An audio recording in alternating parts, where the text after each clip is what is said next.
Well, it's really blinking important because visibility is the hardest thing in the world. Like, there's so many books, there's so much going on. You need to get eyeballs on it, and you doing marketing can help improve that. I still think that for most indie authors and probably most authors, like, what will help sell your book more than anything is the Amazon and Audible algorithm selling your book. But what you're trying to do is help that as much as possible and help and get the right readers onto your book to buy it, to help those systems know who to sell it to, right?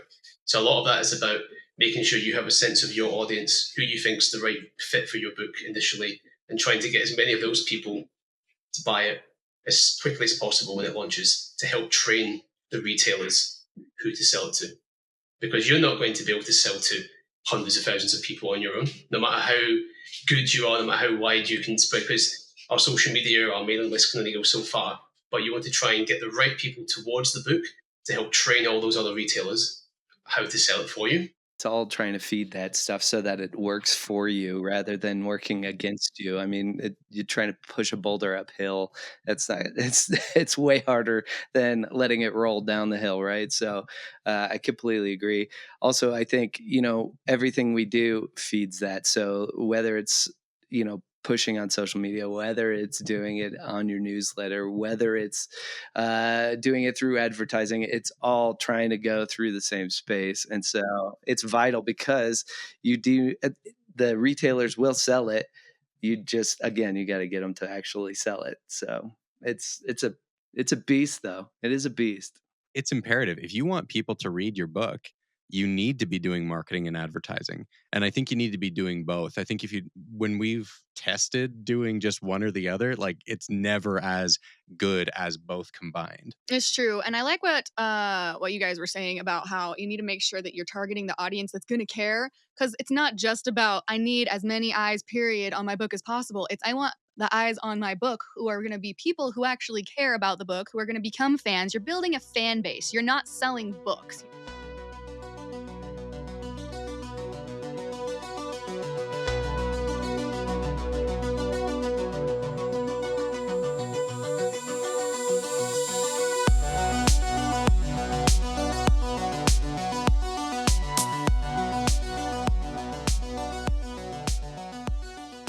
What is up, everybody? You're listening to episode 164 of SFF Addicts. I'm your host for today, Adrian M. Gibson, and welcome to your weekly dive into the world of science fiction, fantasy, and writing craft. A quick note for all listeners and viewers out there, you can support SFF Addicts on Patreon for a ton of cool extras like bonus episodes, author readings, and more, so check the links in the description to support what we do here. And if you'd like to support me and my co-hosts, you can check out our books. You got Mushroom Blues, which is my debut. You've got The Queen of Days by Greta Kelly, My Queen of Days, and you've got Among Thieves by MJ Kuhn if you want to support her two cats. The Thorin and Evie Food Fund is what we're calling it, so pick up our books if you want to check them out. Also, don't forget to rate and review the podcast on your favorite podcast app and subscribe to the FanFiAddict YouTube channel where this and every other episode of the show is available in full video. And also shout out to our newest patrons on Patreon. We got 4 in the last couple weeks. We got Bontley Sene, Adam Jarvis, Rebecca Bennars, and Ruth Stift. Thank you so much for supporting the show. And we hope you all enjoy all those cool extras over on the Patreon. And now welcoming to SFF Addicts, the participants of today's Indie Appreciation Month panel. Joining us to discuss Indie Marketing 101, we have Michael R. Miller. How you doing, buddy? Hiya. Yeah, good to be here, Adrian. Glad to have you back, bud. And we have Blake and Raven Penn. How are you two? Hi, doing great. I'm Blake. I'm Raven. That should be obvious, I think. Yeah, hopefully. Yeah, hopefully. I mean, Blake, you do look like a raven. You could pull it off. That's true. I don't know about me with Blake, but he could be a great raven. And last but not Blake least, yeah, man, you got it. Last but not least, we have ZS Diamanti. Zach, how you doing, my friend? Hey, good, man. So glad to be here with everybody. And I think you could both swap and be fine. It would work great. Yeah. Dye my hair black. It'll work out. Yeah. Yeah. You get a little bit more emo, and then you could pull off Raven, no problem. Oh, yeah. There we go. That's it, yeah. There you go. Yeah, right over the eye. Beautiful. Only show one eye. Edgar Allan Poe. You'd have to start talking like that. That's when you start writing in a different genre. You just Yeah. switch over. Yeah. You gotta write more like Michael R. Fletcher type shit. Like, Right. It's your grim dark face. Yeah. Oh, perfect. Before we dig deeper into the episode, a quick word from our sponsor. Poe Targe's job was to stand at attention and look good in a uniform, unless someone earned themselves an ass-kicking. He spent years climbing the ranks to be a master sergeant in the Sorrento Royal Senate Guard, and now he has the top-tier gig. He's guardian to High Senator Sarah Brand, one of the leaders of the planet Sorrento. Life is going pretty good for Poe, and he's looking forward to a future of settling down and retiring from service. But all that changes when High Senator Brand receives troubling news. Shattered is the story of doing the right thing and the consequences of those actions. Following Poe Targe, Sarah Brand, and their friends as they struggle to keep their planet safe. Shattered, a Sanguine Stars novella, is a short, action-packed science fantasy read that features political intrigue, fun action, and a touch of humor, all while setting the stage for everything to come in this universe. Visit nicholaswfuller.com to get your digital copy today. And now, enjoy the rest of this episode of SFF Addicts. All right, well, thank you all so much for being here. I'm just going to give you each a chance to introduce yourselves a little bit more, show off your books as well. So we'll start with Zach. Yeah, sure. For anybody listening, you might have heard of me from my name, the S Diamanti. I write cozy fantasies now because apparently people really like the cozy fantasies, and it worked out really good. So I'm writing a bunch of cozy fantasies now, but I also have kind of old school epic fantasy adventures called the Stone and Sky series, which is just really just old school fun adventure fantasy, very old school like Dragonlance and all the good stuff like that. But most people know me now from Garden the Garden, which is my most recent cozy, and then I've got a new cozy coming up, Wagons and Wyverns, which is coming out in August, which is very exciting. So, yeah, lots of moving parts over on this end. Fantastic, man. And Blake and Raven? All right. We're Blake and Raven Penn. We are a married couple, writing duo. We thought that our marriage didn't have enough conflict, so we decided to write books together. It's been great so far. Yeah. Put all the conflict on the page. Put all the drama. Yeah, That's Exactly. right. Yeah. So we've written 3 books together so far, and our 4th book, we're finalizing that draft by the end of this month, hopefully. Yeah, so that and- should be coming out by the end of the year, and that will complete our first series, which is the Skystone Chronicles. Here are these big, beautiful, beautiful things. Dragon Thief is the first book. They are YA epic fantasy. They're really, really fun, but they also hit all the dramatic notes, all those epic moments, but they're probably going to laugh. So yeah, it's a fun time. It's kind of like a really fun fantasy heist in our first book, so it's a blast. Love it. Thank you, guys. And Yeah. Michael. Yeah, I'm Michael R. Miller. I write epic fantasy. My first series is the Dragon's Blade Trilogy. I'm currently writing the Songs of Chaos, which is a Dragon Rider epic because everyone's writing that now. My one is a kind of ageless feel, a timeless feel. Kind of what if you take Eragon and Daredevil and smush them together, but then kind of overlay like Joe Abercrombie-esque character arcs, and out comes Songs of Chaos. That's a great pitch, man. Yeah. I didn't think about the Daredevil connection, but that's actually really solid. Really. Oh, that's really where it all came from. Daredevil, How to Train Your Dragon, Daredevil kind of mushed really in some ways, and then the character work from George R. R. Martin and Abercrombie. That's what I like. And put it on. Nice. I hope everyone out there is listening for these comps, man. They got this shit down. Comps, well, marketing. Yeah. That's it. Yeah. That's it, right? Hey. All right, well, Mike, you started us The off. lesson begins. It begins. Let the lesson commence.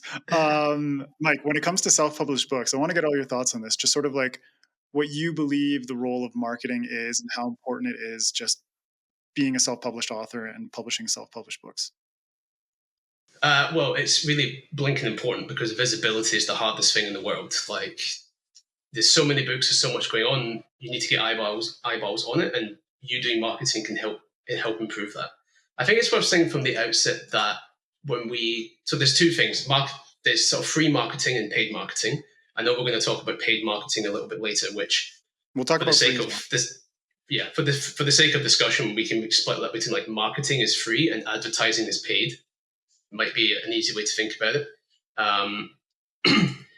But like, even between those two things, I still think that for most indie authors and probably most authors, like, what will help sell your book more than anything is the Amazon and Audible algorithm selling your book.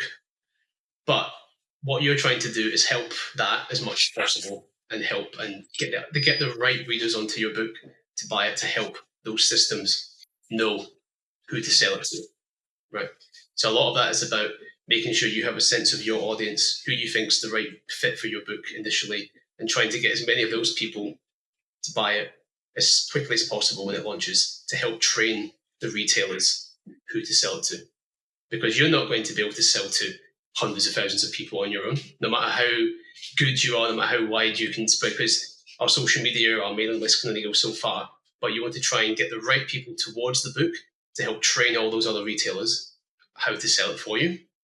I think that's kind of like the deepest level of all of this, and everything we do is kind of trying to feed that, keep that fed over time, keep the algorithms happy. Well, that's what I see it. We'll give this masterclass the subtitle of How to Train Your Retailer. Yeah, Exactly. yeah. Absolutely. Yeah. Mac, what about you, bud? Yeah, I totally agree. It's all trying to feed that stuff so that it works for you rather than working against you. I mean, you're trying to push a boulder uphill. It's way harder than letting it roll down the hill, right? So I completely agree.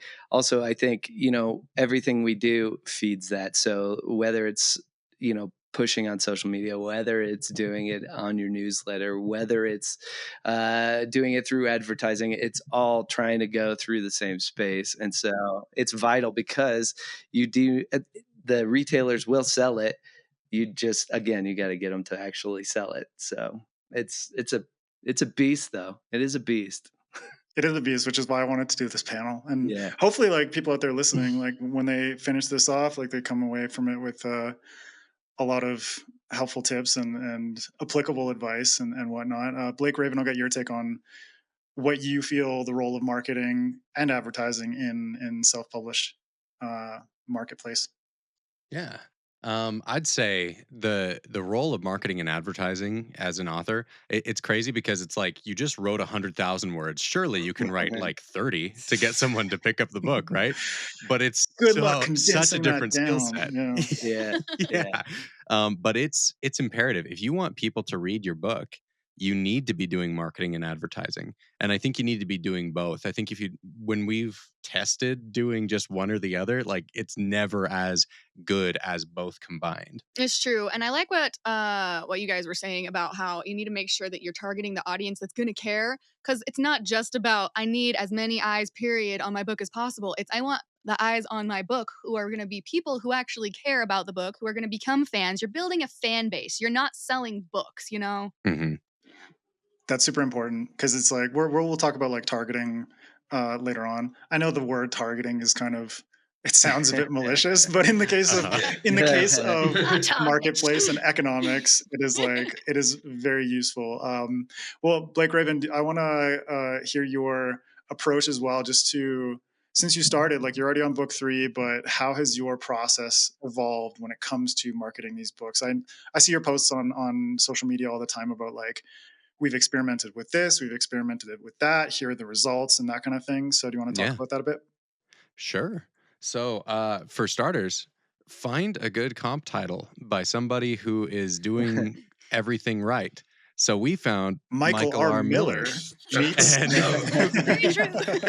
We were like, hey, we're writing a dragon book, and he's doing a lot of things right. So we looked at, like, okay, which contests did he enter? We're going to enter those. So true. And literally, I just stared for so long at your pictures on your A+, and I was just like, okay, those ones, that's what it should look like. I did the exact same thing. I'm not going to lie. I did the exact same thing. Am I the only one here who didn't copy Mike? Man, that's why I'm feeling. Adrian, I'm not doing that you didn't. Hey, man, I'm doing okay on my own. Don't you worry. Yeah. See, Michael was the perfect comp for us, because it was YA Dragon Rider epic fantasy. right? So like upper end of YA, maybe like just a younger character, but with good solid character arcs. And then same with Zach with his first book, like Stone and Sky, that same target audience as us. So anybody who's watching, you can just copy Mike, but also it would be better. Copy to- Mike. That is the main piece of advice to take away from this entire thing is just Copy copy Mike. But find somebody who's a good comp. Find 2 or 3 if you can, and look at what they're doing, and then build from there, right? So yeah, we started off by finding the right contests to enter to be able to get good like reviews for our books, and to like also to kind of reassure ourselves that it was actually good, because we used to write like We were screenplays. trained to write screenplays in college. That's where we met, was in screenwriting classes and all that. And so we had never done novels before. But when COVID hit, we were like, okay, no one's going to produce our super expensive stuff on the screen right now.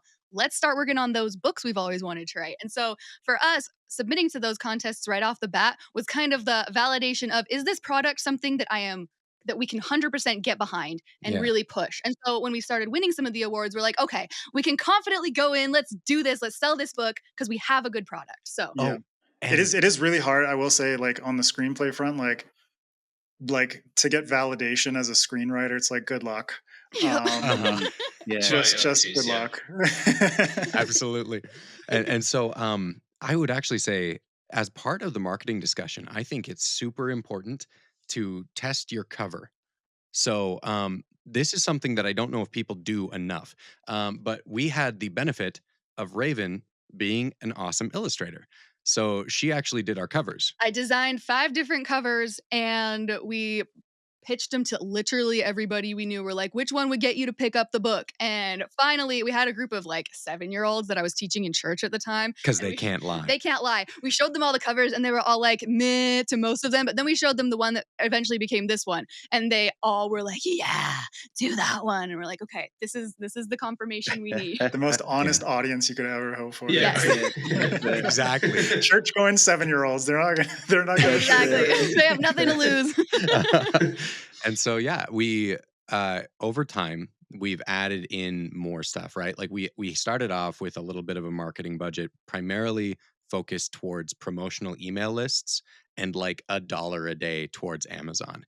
And then as we started earning a little bit of money back, we reinvested that into Facebook ads. And we started testing back and forth and found that, at least for our audience, when it comes to like readers of dragon riding fantasy, we were able to push the gas a lot better with Facebook ads than with Amazon ads. At least for now. Yeah, at least for now. Yeah, and so that's been working well for us. I'll have to see if I can pull up the ad for you. It's the worst ad I've ever made in my life. It's literally a screenshot of my notes, and it is outperforming every single ad we've ever used. because it Like, feels authentic, man. That's that what it's might all be what it about. is. Was. Yeah. I'd be interested to see your ad set and target, because there's a whole discussion, but I found Facebook just sort of died a few years ago. But of course, everyone's mileage is different. That's part of the problem of this. But yeah, Mm. yeah. Sorry, And please continue. Yeah, it feels like ads will have a certain shelf life to them as well, right? So some outlast others. Like the screenshot ad, for some reason, is still going strong, but we have to like renew every other kind of content pretty often. But it's been interesting, and I think that like we'll notice some things work better at certain times than others. It's just a lot of testing. Nobody knows what they're doing. Yeah. So Yeah. keep trying stuff. I think Unfortunately. that's kind of at the core of it, is like recognize that you're not going to know exactly what's working, but keep good track of your numbers and what you've done differently. And then you can kind of apply that back and see, okay, cool. That month that we spent around $1,000 on Facebook ads made it so that we sold well that month and the next. But then when we turned off Facebook ads, everything died. And so it turns out we need to like have that balance back, right? So much experimentation. Yeah. Zach, what's been your approach and sort of your evolution? Yeah, I love that. I love listening to these guys because I killed every ad I had, which was all just like simmering like forever because I hated the process. And I was like, this is awful. I'm not getting the results that I want to see. And so I have basically almost run no ads. There was some testing. I did some serious testing for a few months last year. And that was like a miserable 3 months for me where I was just testing, and every day it was like iterating, and I was trying to figure out what was, oh my gosh, it was awful. We ended up spending like $17,000 in like 2.5 months. In fairness, we only lost like $2,000 through the process, but it was still like a loss. And I was like, I want to see I want to see a profit. So this isn't working right. So I was like, this is miserable. I need to take a break and actually write a book. So I better go do that. So, so I've done some ad testing, but for me, it's been almost all social media driven. And of course newsletter driven as well. Newsletter obviously is so important for selling continually down the road to people who have already bought from you, and that's been huge for me. But then social media is just the gathering net of gathering new people to me and to my books. And it's evolved over time because it is so hard to tell people, oh my gosh, these old school fantasy books are like Dragonlance and this and that. And there's people out there who want that, who very specifically want that old school classic fantasy. But not everybody knows that that's what they want. And so it's very hard to market that. Whereas Garden in the Garden is super easy. And so for me, over time, it's been all about changing and shifting pitches and how you approach the pitches. So like for Garden in the Garden, it's super easy. It's like Virgin River meets The Hobbit. And I mean, that immediately gives people a picture of what this book could be like. Or even if you just, honestly, if you say like a cozy fantasy about a war veteran, so many people would just catch on to that. So yeah, we use it's a veteran's healing journey told in a cozy fantasy setting. It's a healing journey with a little bit of grumpy sunshine, sweet romance in a cozy fantasy setting. All these like different iterations of the same pitch, but they all work. And those ones are the ones that work. And there have been others that we've used over time that didn't work. And so we only use the ones that work. So it's been an evolution of pitches is how it's been for us on this side. And I say us because my wife helps with a lot of like the logistics and numbers side. And I always forget I'm talking us, but nobody sees her. Your Raven is off. Yeah, yeah, that's it. That's it. And so, it's been a lot of pitch adjustment over time. And honestly, nowadays, I almost don't even promote the Stone and Sky series because it's Garden in the Garden is so much easier to sell. And it's such an easy jumping on point for people. And the great part about it is that Garden in the Garden is in the world of Finlestia, and Stone and Sky is in the world of Finlestia. It's like, if you want more from this, there's just a trickle-down effect. Yeah, it's a super easy transition from there to the Stone and Sky trilogy because it's like, hey, if you love Garden in the Garden, you're probably going to love all the rest of these. And so let me get you with Garden in the Garden because I think you're really going to love it. And then you're just going to have so much fun with these other ones. And so now it's really just selling one book. Yeah. And has that profitability been way better now that you have that backlist? Way easier. Yeah, way easier. Yeah. Well, we'll dig more into social media a bit later. I'm really excited to get your takes on that. And Mike, what about you in terms of your approach to marketing and how it's sort of evolved over time, especially now that you've gone from like one series, now you've got your new one. So. Yeah, well, a bit like Zach. I mean, I pretty much all my attention is on Songs of Chaos because it's the current one. But the backlist, it had its own success. It still sells, like especially in audio, still trucks away quite happily in the background. But I keep all the focus on Songs of Chaos because it's current. I think if it's changed, because I've been at this for 10 years now, which is a bit longer than some people, so it's totally radically different. It would take too long to run through how all that changed. But I have a combination of paid advertising running all the time in various capacities, and I'm trying a bit harder to be a little more active on social media. I was doing that on Twitter until Twitter went up in flames. So I've switched my focus onto Instagram because I'm not very good at social media. Like Zach's amazing at it. I'm not like super talented at it. I just don't have that flair. Like I don't always think, oh, I should take a photo for, I just don't, whatever bit of my brain doesn't exist, I have to kind of really think it through. So I'm trying to be a bit more active there. But for me, my social media sort of marketing is more about letting my existing readers know what's going on, rather than thinking I'm trying to hunt for new people. Because another booktuber actually asked me to give some thoughts in this process about social media versus sales and followers and things like that recently. So I've had an opportunity to think about it. And kind of what I reflected there to them was I was very fortunate and got a lot of success when I had virtually no following on social media. So therefore, you don't need that. It's not like you don't need to grow a massive following in order to sell books, because it's not always the case that followers will convert into sales like that. It's actually kind of, I don't know what percentage it would be, but it's probably very small. That's kind of like the fallacy. Sorry for the interruption, but that's kind of the fallacy that a lot of publishers have taken when it comes to signing TikTok authors. And the TikTok following does not equate one-to-one to book sales. They learned that hard lesson with a lot of bombs, essentially. Yeah. I mean, I'm sure again, it's not to throw shade at anyone in particular, nothing, but a lot of booktubers who do find a lot of followers get a lot of success often also write their own stuff. And I'm sure if we go and talk to most of them and we ask them for candid results and like, how many sales did you get on that book? It was probably a very small percentage of that huge audience. So because, and I know people who don't have any social media presence and vastly outsell also. And so like, it's not like vital. So I was thinking over time, I've reflected that because I'm not amazing at social media and I'm not going to like find my success that way, I now use it as a place where I assume my existing readers are coming to find information about me, whether it's on Reddit, on my website, on my Discord server, or Instagram, wherever it is. There's probably people that want to know what's the progress on the next book and when is that coming out and things like that. And so I try to keep, it's almost like make sure everything's updated, make sure I'm giving out information to people. Same with my mailing list. Occasionally running giveaways because I want to give back out, in a fun way.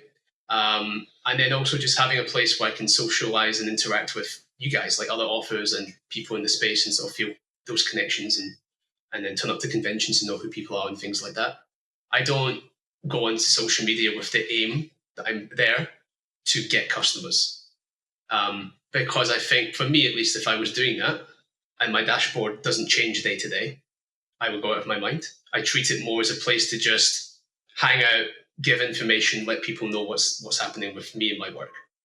And my kind of and I'm sure that helps. Like, I'm sure by doing that and getting more involved, that always has a positive effect. Doing more streams, all of that helps. But I see it more as like getting info out there to an existing reader base. And I use other things to try and acquire. I guess my paid advertising is where I think I'm trying to hunt for readers. But that's kind of off social media. That's on Amazon itself, or that's on YouTube, or that's somewhere else. So that's kind of that's where the approach has landed for now. I'm sure it will change in the future, because if there's one thing that's been consistent over 10 years is that nothing works forever. And you always have to keep changing what you're doing.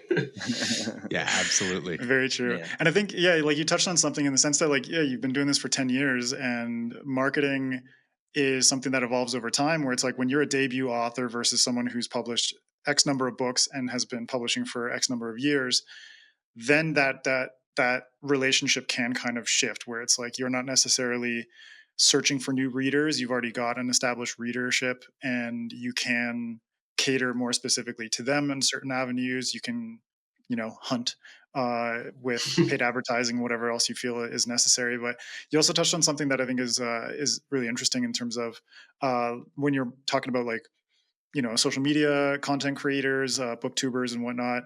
These are people who've kind of like utilized those platforms in order to create their following there. Yes. But then they also want to do this thing. Like before I ever became a podcaster, I wanted to be a writer. And so for me personally, like starting SFF Addicts was a journey for me to, learn from other authors and kind of improve my craft and learn as much as possible while I was writing in the background. Yeah. And then now that Mushroom Blues is out, then I can kind of combine those things in a much more sort of symbiotic way. But what do all of you think in terms of like the importance of having an author platform, whether it's someone who decides to go the route of social media and content creation, or someone who's like, you know, I want to put my book out there, so maybe I create an Instagram account, I create a Twitter account, X, Y, and Z platforms. So whoever wants to go first. All right, I'll go. Oh, sigh. All right, I'll go. No, honestly, for me, it's been vital. Like I needed it. It was like Michael said. I mean, he was able to kind of establish a reader base without having a platform per se. But for me, it was like I had zero following of anything. I mean, when my first book, Stone and Sky, came out, I was like, my whole goal was I don't want to sell 3 books. Like I want to sell more than 3 books. That was my goal, right? And it was like, the fact of the matter was I quit my job to be an author. And so it was like, I really got to do this stuff, right? And I was like, the only way I can figure out how to make this thing actually happen is if I have enough people who are ready to buy this thing when the day comes and it's coming out. And so I built all of my social media. Well, not all of it, but I built a bunch of social media presence and platform stuff early on before Stone and Sky even came out. I started my social media about, I want to say it was like 7 months before Stone and Sky came out. And in the first 3 months, we were able to gross like 40,000 in sales in the first 3 months, which is pretty crazy, but it was like necessary. I had to build all that stuff because my family, it was like, if I don't do this, my family will be hungry. And so we have to do this, right? That lights a fire under you. And so the platform for me was the only way I could see kind of setting myself up for success for that day when the release happened. And I don't think it's just social media because, yeah, I use social media as the gathering place, the net, right? This is where I cast the net to bring all the fish in, and then we go from there. Where I really nailed it and drove it home was with the newsletter, with the readers list, because I would bring people in from the social media, but then when they're with me in the newsletter and the readers list, that's where I get to foster and continue to grow and go forward with them. And so each successive book was selling better and better because I was able to resell to these people who are already invested. And I needed that, all of these platforms, to bring people into this new readership that didn't exist. Yeah, and bring them onto Zach's boat. Correct. Yeah. Come onto this platform. It's floating and we're going to make it. I promise. Just jump on here with me and we can all row together. Yeah. Can I add something real Zach, quick? It's like not just they're not just investing in like your books though. It's like things like the newsletter and you kind of taking a more personal approach means that they're investing in you as a person and an author. Whereas there are a lot of cases like Mike's doing that as well in terms of like he's catering to his readers because he's fostering that relationship between him and them. As opposed, there are a lot of authors who kind of treat it as like, you know, a bit of distance in between that relationship, or a bit of like a disconnect, like a lack of intimacy. Sure. And the other thing was I was building these platforms using the skills that I have, right? And so the way that I'm designed and wired, and I know that I can speaking on a stage is not something everybody can do. And so I know that's something that I have the skill and ability to do. And so being able to create platforms with social media has afforded me so many opportunities to go to conferences and expos and all sorts of things where I get to go and speak in front of people. And what happens is I have a table later and they come and talk and we get to talk more and they get this personal experience with me and they're ready to jump on board with whatever I'm writing and where we're going on this adventure together. And that's why the platform was super important for me. Yeah. Mike, you were going to say Zach, something? can you remember the ballpark numbers? Like, can you remember how many Probably not, but followers yeah. you had? His Can wife you can remember how remember. many followers you had before you launched the first book, and then how many, Yeah. roughly speaking, copies that sold in the first few months?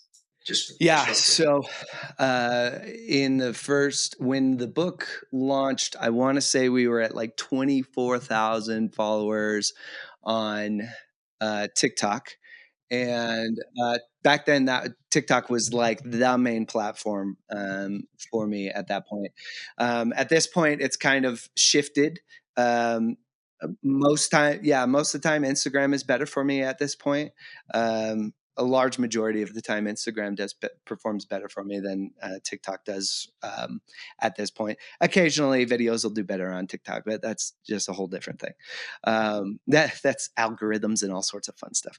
But it was about 24,000 followers on TikTok, which was the big thing. And then I think I was a few hundred, probably 500 something, 500 to 700 followers on the readers list at that point, which was huge.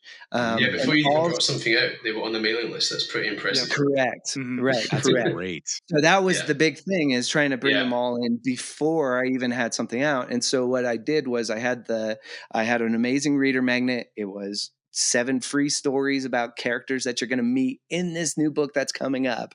And it felt like I had so many people come back afterwards and be like, oh my gosh, when I read Stone and Sky, it was like meeting old friends, because I had already gone on little mini adventures with these characters, and it was like gathering my D&D party. And then we went on an adventure, and it was so much fun. But yeah, that's about where we were at. And also I remember at that time TikTok shop we'd started a TikTok shop right out the gate with the first book, and that helped a ton. Especially because in that space, it was really fire. It's really good some months, and other months it's whatever. But those first few months were particularly really good for just Stone and Sky in general, just because of the people we'd already brought into the TikTok space that we were trying to build. Because I was talking about old school books, old school fantasy books, right? Books that people already loved, Dragonlance and all that. And then I go and tell them, oh, I have a book. And they go, oh my gosh, I already know this guy loves all these books, so his book must be just like those books. And so it was an easy transition, an easy sell. We also ended up doing a deal with a book box company called Caffeine and Legends, which we did.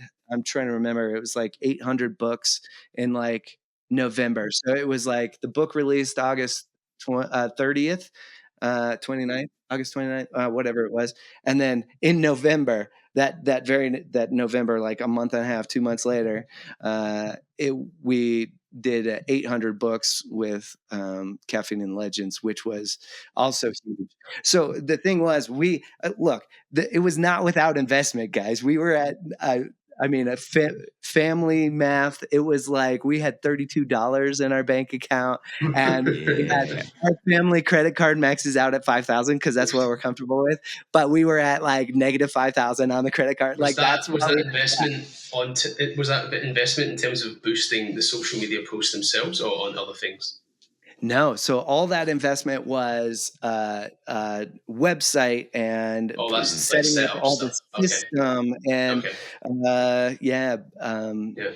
book art and editing and all the things that go into actually production. And so, at the end of the day, that was the month. That's a strong result. So like that kind of puts me down in that. Like sometimes I'm worried that people spend all this time to get these followings that doesn't necessarily translate. Obviously for you it did. So clearly it came out. It might be that nowadays that works better. I'm just thinking historically it wasn't necessarily the case, but perhaps things have changed. In fact, if you're starting out now, you're probably best not asking me, because I started 10 years ago, right? You're probably better asking Raven and Penn and Zach, because they did it within the last few years. And it is always changing. But I think an important thing that Zach just sort of caught on there was that he had this following and he brought onto his mailing list and he sold them books. But I suspect having that following visible helps you secure that subscription box service, which was another 800 copies. And one thing that's, and again, Adrian picked up on them, sometimes publishers, sometimes other elements of the industry use following as some kind of metric, even if it's not exactly truthful, but they do use it. And so there can be benefits to having a following that's engaged with you for things beyond the book. It's like other opportunities can open up. Speaking engagements and conferences. For you, for speaking engagements, the potential to have some book boxes or things like that. And that can then create success when, so like it can have these ancillary benefits, but sometimes the dashboard won't move, Right? But also like a lot of it depends on, like, there are certain metrics that matter more than others. Like a mailing list matters more than a social media following. A social media following can convert some numbers into a mailing list, but there's, I think perhaps trad publishers are focusing on the wrong metrics. Well, your mailing list isn't visible, right? Your mailing list isn't public. Right. So they could ask you, but no one's ever asked me how big is your mailing list. Is that a sensitive question? Actually, is that a sensitive question to ask people? How big is your mailing list? Wait, go for it, bud. I am curious. Would you guys say that your mailing list is probably the best analog for, like, your readers, right? Like, when you're measuring how many readers do I have, is that kind of the metric you go back to? Or is it closer to follower count? What would you say? That's really tough, because I still think of a mailing list like it's a very small percentage of people that will join the list out of all of your readers and listeners. Even though we offer reader we do everything we can, but you're not going to get everyone onto that mailing list. I mean, just as I don't mind giving out numbers, and it's not, I don't know. Sometimes I think my mailing list, I could be doing better with it, but like I'm closing in on 600,000 copies sold of my books, right? And my mailing list is about 11,500 people. So like that's I don't know what percentage that is, but it's small. It's a small percentage of the total. Obviously 600,000 copies is not 600,000 people, right? So I don't know but it's a small percent. Yeah, it's a small percentage, and so I do think that the mailing list growth is important. Mine languished for a long time because I was offering the novella in ebook, right? That's fine, that's great. But my audience is really heavily audiobook. There was no offering for them. Once I recorded both novellas in audio, I got a much stronger uptick of subscribers on my mailing list, because now I'm giving them the format that they prefer. It's like the audiobook reader magnet versus so now I have both, and now I have both. And I should know. So if I had been doing that since the beginning, it would have been better for me. So that was like a no-brainer that I can't believe it took me as long as it did to figure that out. But do you use BookFunnel for your reader magnet audio? Okay. Yeah. Cool. Yes. Yeah. It's I think I was in the beta, and it's now live, just completely live. Like you can just add it on to your package. Yeah. Yeah, we use BookFunnel for those that don't know. Mm-hmm. Yes, for those that don't know, BookFunnel is a way that you can help deliver ebooks and audiobooks to people in a smooth way that's not on Amazon or anything. So you have a free thing to offer people. They can download it from this site called BookFunnel, and it's very, very smooth. And they do it. They have their own support and help, so you don't need to answer the questions. It's very, very good. Yeah. Mm-hmm. And you can also track like who actually downloads it versus who just of course. Yeah, you can limit it. You can set it. You can set it so that only people who have access, only people who are subscribed to your mailing list can download it, because you can integrate your mailing list for most providers into BookFunnel. So it's very secure. It's very good. It works very, very well. Nice.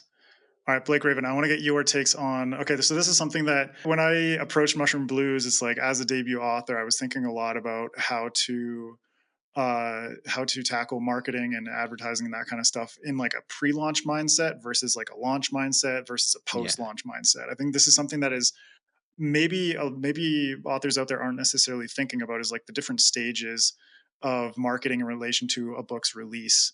And so how can authors kind of approach marketing a book that hasn't been released yet, kind of building up the hype, versus one that's already out and they can immediately buy? Yeah, dude, this is a good question because this is what we did worst. We did a really bad job of this. Let everyone yeah, learn yeah. from your mistakes. That's what At the very beginning. Yeah. Zach is smart, and Zach was like, I was building my following 7 months before my book came out. That was wise. That was very wise. Yeah, I should have quit my job. I clung to day jobs for too long. But we literally didn't start social media marketing at all, pretty much, until deep into when our second book had been out and we were about to launch the third. And that was when finally, I don't know what it was. I had just had a baby like a month and a half before. And then I like woke up one day and I'm like, I gotta figure out how to make a reel. I gotta find out how to post on Instagram. Cause I was not a social media person at all. Like I didn't even scroll recreationally. It was not my thing. And so we had launched our books and Blake was going hard on the like paid advertising stuff. And he was always like, we should do social media. And I was like, you're right. Let's do that someday when we don't have 3 kids and a newborn. But for whatever reason, I woke up that day and I was like, I'm going to figure out how to make a reel. I'm going to do that. And so we started building the following long after Dragon Thief had released. Yeah. But that said, our best release so far has very much been our third book when we actually did do a build up to the release of it with the following that we have. It's not like the biggest following ever yet, but we have some solid readers who are really strong fans on the socials. And to more specifically answer the question of like pre-release marketing and things like that, we had nothing leading up to book 1. In fact, we had written book 1 and book 2 before launch. And so I think the strongest thing that we had was that we launched book 1 in March and we launched book 2 in October. And algorithmically, that led to a really good place for us. Yeah. Amazon loved that. And then they love it. They love a rapid. Yes. Yeah. So that I think is one of the things Amazon's the only one who's satisfied by a quick release. Yeah.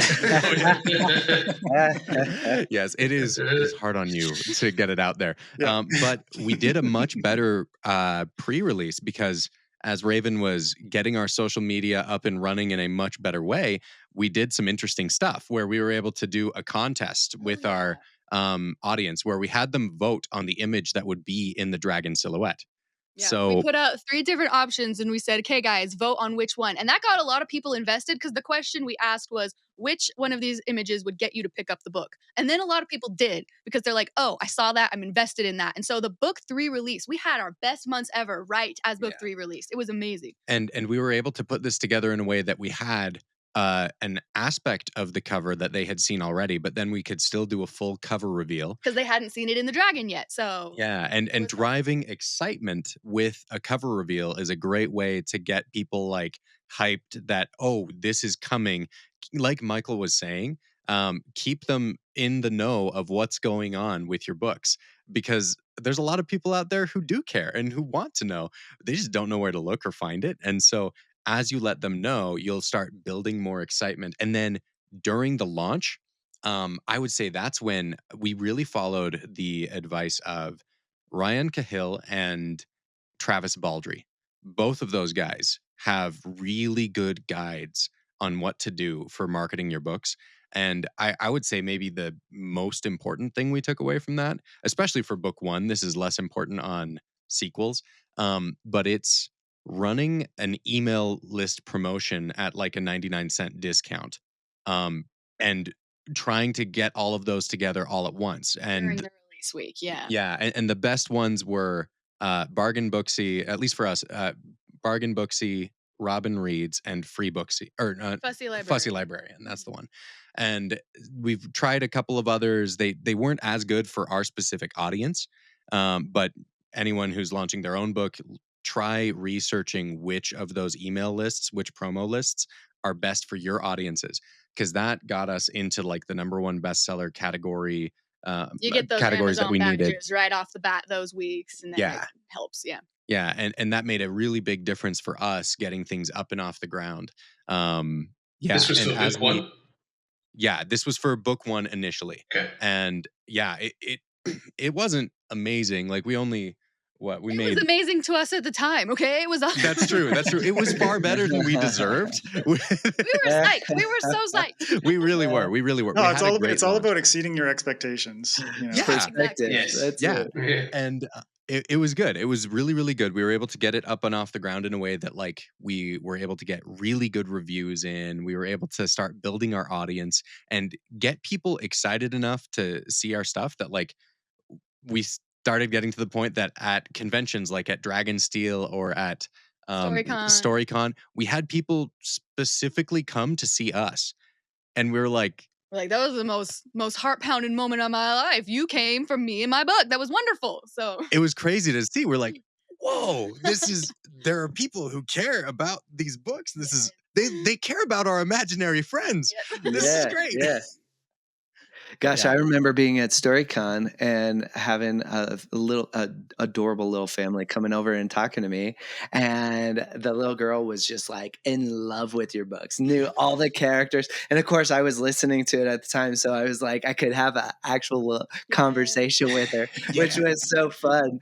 But, I love that. And that's so true. The cool thing is once you start getting to some of these events, you get people who do come out. Like, people do recognize you from, some of these platforms that you've been building. And eventually they do come out to you and say, I knew you were going to be here and I wanted to come see you. And that is the coolest, man. Yeah. Yes. And building those reader relationships, I think, is what like helps get people sold on not just buying your book, but buying your series and everything you write from thereafter. Exactly. Yeah. Yeah, it's kind of like invest in me in the long term. Like I was saying earlier about Zach's approach. It's like building that familiarization with the author, with the person. I think that's something that's really benefited me just by doing the podcast, is like people were familiar with me because they had listened to me so many times on SFF Addicts, and they've heard your voice. They've heard my voice. They've seen my face so many times. Yep. They feel like they've seen you grow mushrooms in a book. Yeah, man. They saw me eat that. There's no other bond like that. I think that was probably like one of like my marketing sort of schemes geniuses that has stuck with people. Like when I went to Worldcon in Glasgow last summer, like I had multiple people come up to me and be like, I saw you eat mushrooms off a book, and like, or like people don't forget that. Like I had a conversation with the founder of Grimdark Magazine and Christopher Buellman about growing mushrooms on my book, which was like amazing to be like, I love Chris's books, and Adrian Collins from Grimdark Magazine is wonderful, and both of them were just like, so tell me more about like growing mushrooms on your book. Let's do this, man. And so it is really true though. It's like there are so many mistakes that we can make before, during launch, and after launch. But I think like the more books you put out, like the more you can kind of apply those lessons. And I was really lucky in terms of, I had a big book tour that I put together for Mushroom Blues. The launch the launch was really big, and then leading out of the launch basically was like just a series of things. It was like growing mushrooms on my book, or signing up for SPFBO on a whim, thinking like my book's not fantasy enough, but then SPSFC saying like this book isn't sci-fi enough, and then SPFBO welcoming me with open arms, and I'm like, okay, I guess I'm fantasy now. I'll take it. And then like SPFBO took me a long way, like all the way to getting like tying for first place, and then getting second in a tiebreaker. So there are like different things. I think like you can kind of look at every different author's unique experiences and pull different tools and methodologies to how they're approaching different parts of it. And I kind of want to get into some of those tools and tactics. Mike, you mentioned earlier, there's like free, which we can kind of put under the umbrella of like marketing. And I would kind of, you put like a little hybrid tag next to that, because some things are paid if you choose for them to be, and some things can be free. And free often comes with the caveat of time. Free equals time. Right. Yeah. And then we have, advertising. So we'll get to the advertising stuff later. But Zach, tell me about a bit more about social media, because you were telling me earlier about the differences you've seen between your TikTok following and sort of like the results that you're getting from TikTok versus Instagram. Which platforms do you feel have been most viable for you, and kind of like what content do you think works best, whether it's like video content or images and graphics or text or whatnot? Yeah, I'm sort of sick in the head because I think because I realized at some point that everything because I think TikTok kind of retrained the way I thought about things, because I realized that every post I made on TikTok would, if it got 1,000 views, 90 to 97% of those views would come from people that were not my followers. And then could take that post and I could repost it later. And if it got 1,000 views, it would get 90 to 97% completely new, not followers. And also, the followers that did see it were probably not the same followers that saw it the first time, which meant to me, okay, hang on. So everything I post is going out, and it can see brand new eyes every time. Okay, mental note. And that kind of changed the way I thought about all of the different social media platforms. And I realized that every single social media platform is its own different pool. It's just like Kickstarter is its own different pool. Then, like, we'll get a bunch of like, for Garden to Garden, we got a bunch of people that wanted to support the Kickstarter, wanted to get the special edition of Garden to Garden, et cetera, et cetera.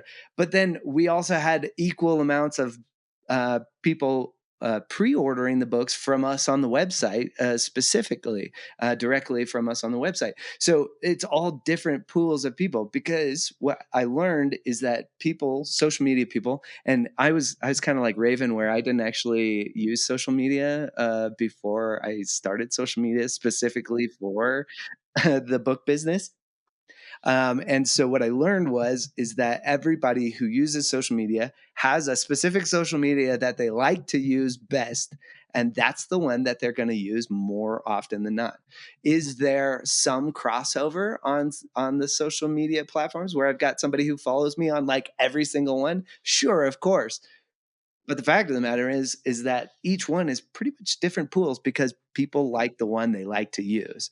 And so that really kind of opened up my brain on, okay, I don't mind cross-posting to everywhere. Some people are like, oh, cross-posting is lazy. No, cross-posting is just smart and efficient. I don't care what you say. Yeah, I don't care what anybody says. It's way more efficient.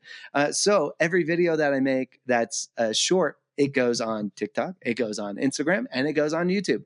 Why? It's the same content, but I already did all the work, so I might as well share it with all the different people in all the different places. Okay, great. Every time I make a picture post with some words, I will post it to Instagram, I'll post it to TikTok, I'll post it to Threads, Twitter, and Blue Sky. I think those are all the ones. Yeah, I'll throw it on all of them. Every time it's like mostly words, I'll just throw those on Threads, Twitter, Blue Sky. You get what I'm saying? Every content I create for social media, I'll make sure it gets cross-posted onto the different places, unless it's very specific. So like just yesterday, I posted about, we just hit 50,000 followers on Bookstagram. So exciting. Let's do a giveaway kind of thing. And so that is very specifically Bookstagram, right? It's very specifically Instagram. So, okay, that one's only going to go there, and maybe Facebook, because most Facebook users also have Instagram, right? Or Threads too. Yeah, you get it. Yeah. But that changed the way my brain worked on all the social medias. And so it took away the fear of overselling, because it was like, who cares? The people who like Instagram are going to be like so excited to see this post where they like to use social media. I mean, nobody's going to be like, oh, I saw this on Instagram and Facebook. Yeah, not a soul. no one is going to say that. Yeah, unfollow. Yeah. What a shill. I could have seen this on Instagram. I can't believe I saw this on YouTube. Oh my God, how dare you put it in front of my face twice? Yeah, right. Oh my God. Blake, Raven, let's get your takes on social media too. Yeah. What? I just wanted to say one thing about something that I think both Zach and Raven have done very well on their social media accounts. I feel like there's this intrinsic like inertia of authors on social media to turn into book reviewers or like author teachers, like author coaches. Author tips, yeah. And it's like very easy to like talk about those things because that's what you're saturated in all day. Yeah. But the best bet is if you want to sell your book, you want to target readers. You want to make content readers are going to identify with, not necessarily authors. Authors are going to follow you, and that's fine, and that's wonderful, and we love to support each other. But we're here for the readers. We're not here to become author tips or author whatever. Yes. Yeah. Once in a while. That's a trend that I've noticed too. Is like a lot Yeah. of authors catering to authors, and I'm like, those people, if they know you, they're gonna buy your book anyways. You don't have to cater to them. You know, They got you squared. Don't you worry. covered, man. Yeah, I've already got the podcast. I don't want to like fucking double up with that kind of content on social media. And like Zach was saying, you will be just astonished by how many people there are in the world, because there are so many people out there. And so as you make content geared toward readers, you're going to start finding more and more of the readers who are interested in the stuff that you like. And so I really appreciate the way that Zach has done that. Raven has been killing it, making sure that we're doing that, because it's so easy to end up going the direction of, oh, this is author-made content. That's what I ended up always doing on on X specifically. But interestingly, we found that X has very few readers of our specific book. X is mostly just like authors and bloggers. I found reviewers and whatnot, not necessarily readers. However, you will be surprised, just for anybody interested in Kickstarters, you will be surprised how many people from X will go and back your Kickstarter. So for Kickstarter, don't rule it out. Michael, you put your hand up very kindly. Yeah. No, I was just Zach was making a good point. Second. He's like, that one. Let's talk about Kickstarter for a minute. How do all of you feel about, because when it comes down to it, crowdfunding is marketing. It's just a very specific form of marketing for a particular portion of the potential audience. The people who are willing to like invest in something and back it, even though it doesn't exist yet. But they're also kind of like in it for the book plus. Like that plus includes whatever extras you decide to throw in there. Whoever wants to go on about crowdfunding, give their thoughts on that. Michael was giving me the wave, so you go for it, Michael. The little finger wag. I've run a Kickstarter, guys, so I think someone that's run a Kickstarter ought to talk about it. Yeah, I think this is a Zach question. Yeah. Go for it, Zach. All right. Fine, I'll talk about it. Okay, no. No, Kickstarter, I love Kickstarter. I just 100%, I love it. Again, it's another pool. Sure, you're going to get people from social media to come over with you, but really what you're hoping for from those people from social media is that you'll just get a good foundation and a good start day with the Kickstarter, because then the rest, a large majority of the rest is going to come from Kickstarter, the platform. We ran, I've run 4 Kickstarters now for 4 different books. We didn't run it for our first book with Stone and Sky, but we paid everything out front. Like I said, we had $32 and negative $5,000, right? So that's what we had left. But moving forward, I wanted to do audiobooks. And so I was like, we're going to do Kickstarter for, audiobooks. But then I got some great advice from people who have run Kickstarters before, like Andy Pellegrin, Josiah, JDL Rozelle. Those guys have run Kickstarters before. And they were like, look, the fact of the matter is Kickstarter people want something special. They're willing to pay and give more money, but they want something special that basically, like, they're gonna be the only ones that get it because of Kickstarter, right? And so I was like, okay, what do I have to offer? Well, I don't ever do signed hardcovers, so that's pretty special. Let's run with that, and it worked great. And then we did another Kickstarter, and I think we doubled from there. Our first Kickstarter was like $8,000. It doesn't have to be massive, but that was a good enough to that's really still pretty good, Zach. Yeah, but that's what it was. I mean, it's like if you have like a goal of like 5,000 and you hit 8, that's amazing. Yeah, it's amazing. And then the second one hit like 16,000, and then the third one hit like 25,000, and then the last one it hit 38,000, because it continues to kind of perpetually grow as you prove to people on the platform that you're a viable option and you're going to give them something special. They go, okay, I'll come back for the next one, and I'll come back for the next one, and I'll come back for the next one. And it's amazing. And honestly, for us, it's like we plan Kickstarters into the publishing calendar now, where we go, okay, well, this book might be done now, but we're going to run a Kickstarter here, and then we're going to be able to publish this book out probably over here, because then it's going to take time to print all these books, and we got to do a print run, and it's a lot of logistics.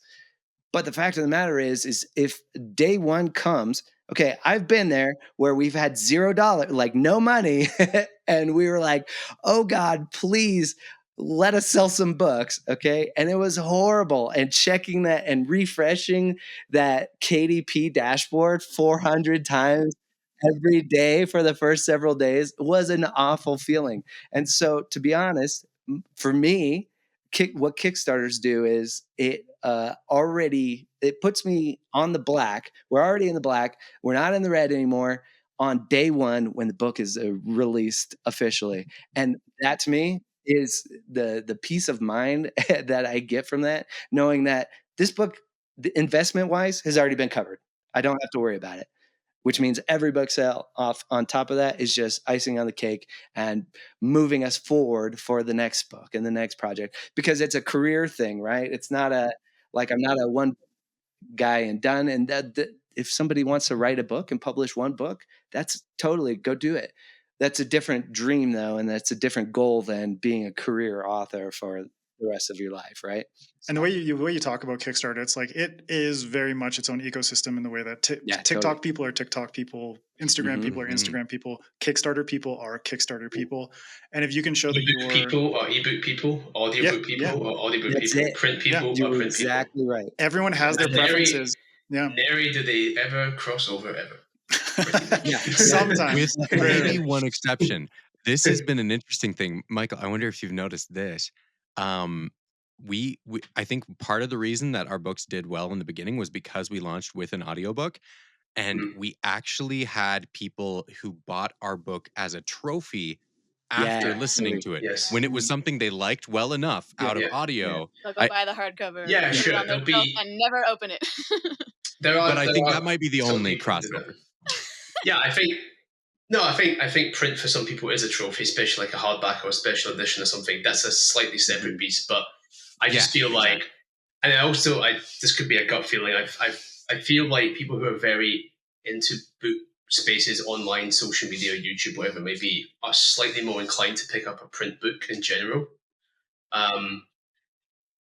Whereas your ebook readers, and I'm just like candidly, you're probably getting most of ebook sales on Amazon. You're probably getting virtually all your audiobook sales on Audible, and those readers and listeners tend to live on those apps, and they probably are getting their recommendations from those algorithms or from the AllSupports or from whatever, like we discussed initially, and they're not necessarily going off to check other sites or various things. But yeah, I do agree. I like that. Like it'll be the trophy for the shelf. It's good to have. It's good to have a hardback available for those people that want the trophy. Absolutely. Right. Because like the margins on a hardcover for most indie authors is pretty shit. Pretty terrible. Yes. Yeah. Unless they're basically selling it directly to the customer, in which case they get that author copy price, and then they're able to price it accordingly in order to get like a good margin on it. But for the most part, it's like hardcovers don't give authors very much at all, unfortunately. It's about the same as a paperback. Yeah, and the funny thing is that Michael, you're totally right, because most of my marketing has been through social media. Heavy print. I've been heavy print versus some other authors that I've talked to that are way more ebook and way more audio, and I'm like, I get heavy print because I'm about the same. I'm probably like to show their book on screen. Yeah, I'm probably I would say like 50% physical in terms of like hardcover and paperback, and then the other 50% is like ebook, KU, and audiobook. Yeah. So that kind of split is what would have seemed unusual to me. But I think if you're much more online, if you've got more of a platform like you guys have, one result is that you're probably going to sell more print books because the people on those platforms in those spaces, I don't know why this is the case, but they're just more inclined to read print. I don't know what. They like to show it off, man. Yeah, that's why they get all pissy about like, oh, is yours matte or gloss? It's like if it's gloss, I make all of mine in matte. Matte all day. All the way.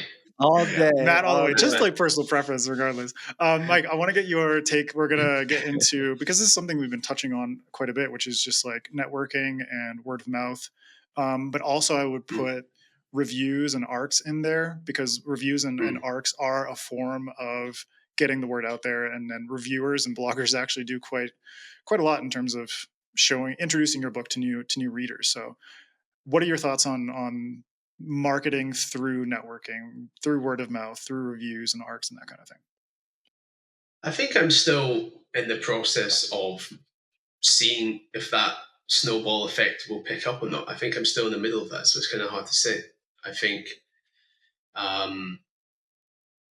like, you can see when it works. Like, you can see when everyone just sort of clicks and gets mega hyped about something, and it feels very infectious, and everyone is reading it and reviewing it.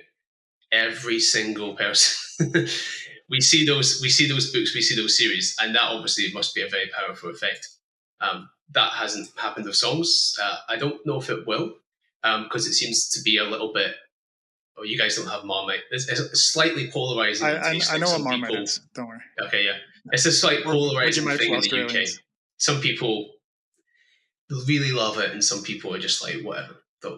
So like, I think it's. But what I would say is, I think. So yeah, but I only really started trying to get back onto social media, back into like Booktube, back into all the stuff around late 2022, because when I first started in 2016, you were basically told to go away because you were self-published, right?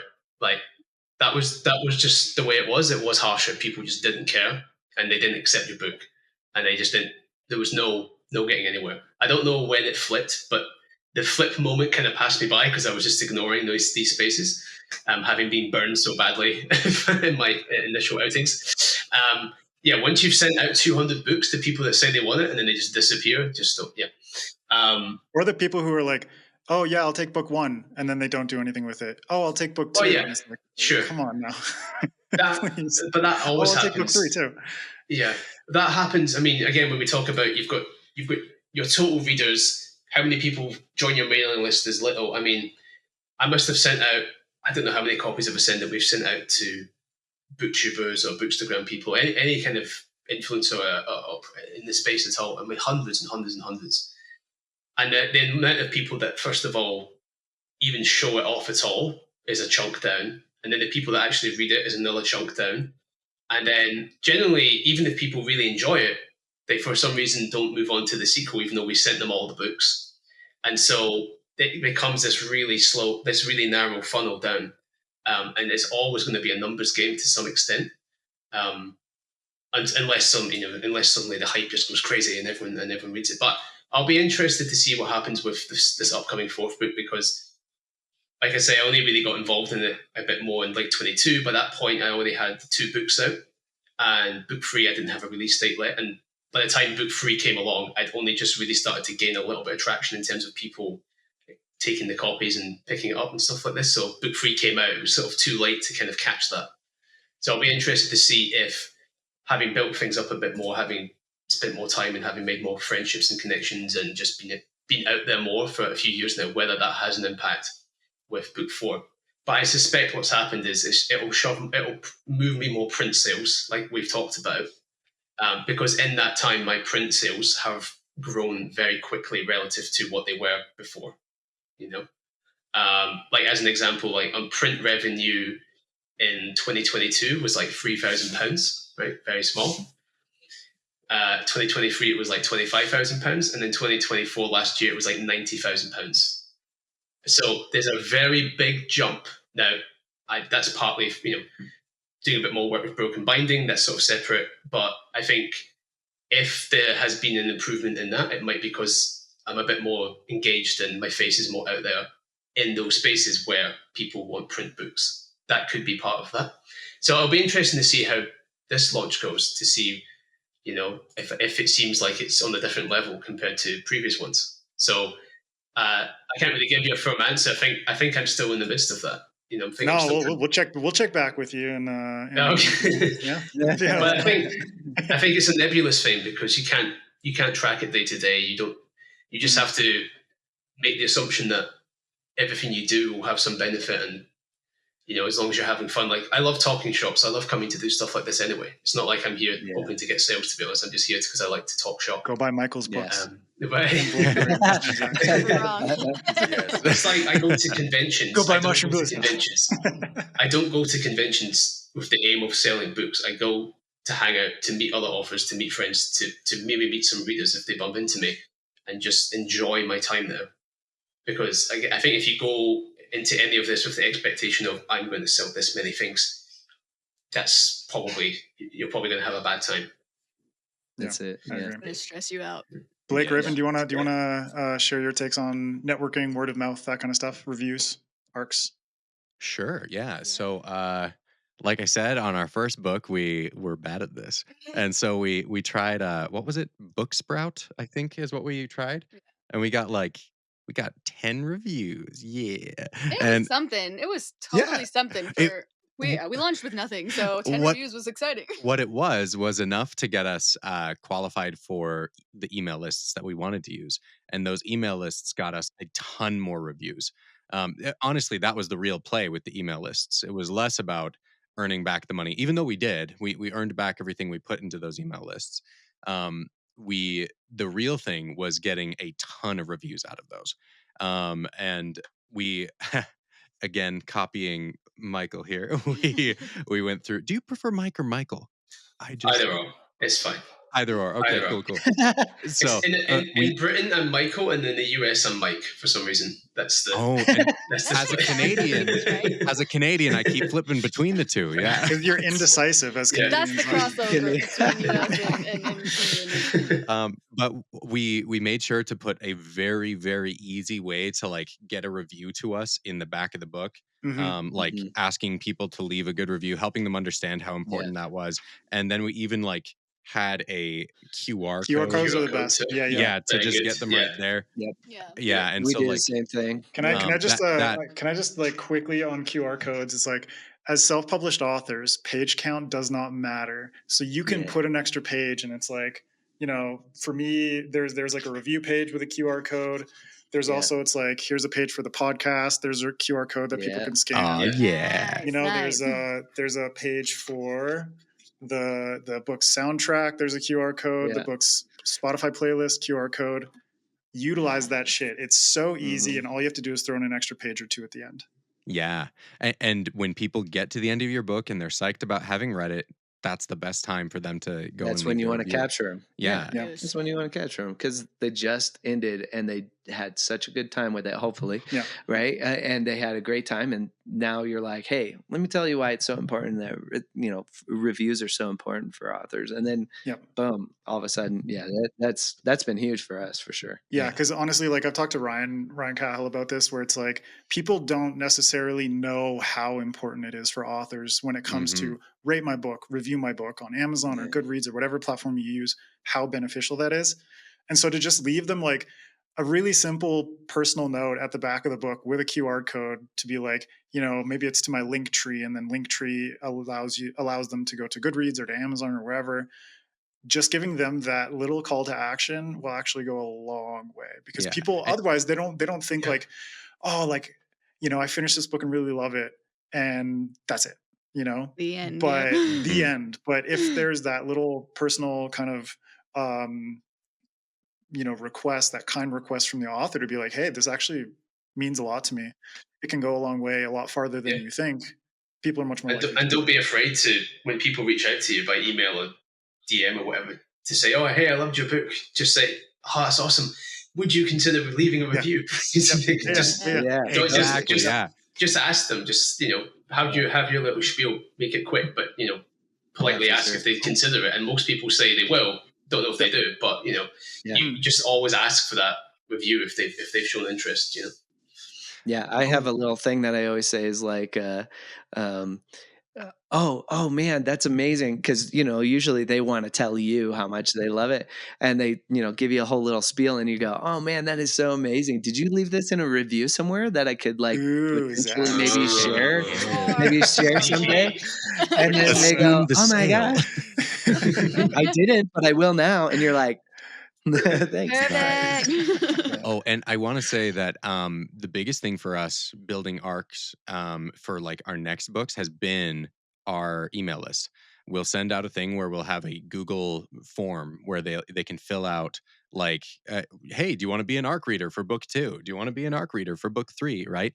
And that gives us a huge bunch of people who are interested in coming through and being an arc reader, reading ahead and getting us solid reviews right out the bat. And that worked well for book 3. Yeah.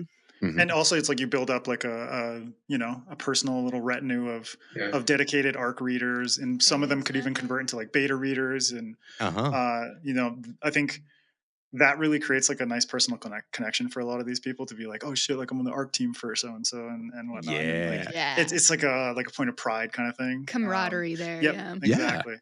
Okay, I want to touch on. Okay, so am I the only one here who did a book tour? In terms of when you say book tour, Adrian, do you mean like a blog tour or like a virtual book tour? Yeah, like a virtual book tour with like not just blogs or just like I see a lot of here's like a social media tour kind of thing, where it's basically just like here's a different content creator posting about your book. But I'll share my experience if this helps anybody out. I've tried a couple of things like that, but I've gone through various services. I suspect you put it together yourself. Yep. So that's probably there are some book companies. I think like Indie Book Tours is one of them. I can't think of any others off the top of my head, but there are like companies that you can pay to organize a book tour for you. Personally, like I just put it together myself because I knew the kinds of things that I wanted to do as part of a book tour, and all of it kind of comes down to that equation of free equals time. So just for people to understand, like there are things that you can do on your own and they're super beneficial. Cover reveals, free, easy, amazing marketing. You can basically like reach out to whichever blog. There's like FanFiAddict, which SFF Addicts is part of, Before We Go blog, Fantasy Book Critic, Grimdark Magazine. There's booktubers, there's Instagram, like book talk, bookstagrammers, all of that. You can just reach out to these people and just ask. Don't be afraid to ask them, would you be interested in taking part in this cover reveal? Some people are a little bit more, leaky. They don't really, you can be like, we're going to do it at this time on this day, or you can just give it like a general day because some people won't give a shit and they'll be like, I'm going to post it when it's convenient for me. So you'll get early reveals and whatnot. I've seen that all the time. But cover reveals are really easy to put together, and SFF Insiders is another really good one. They usually put together like a cool trailer kind of thing for the cover reveals that they do. These are all just things that's like kind of develop those relationships with people in the book blogging community and different platforms, and you can kind of like incorporate that into a book tour.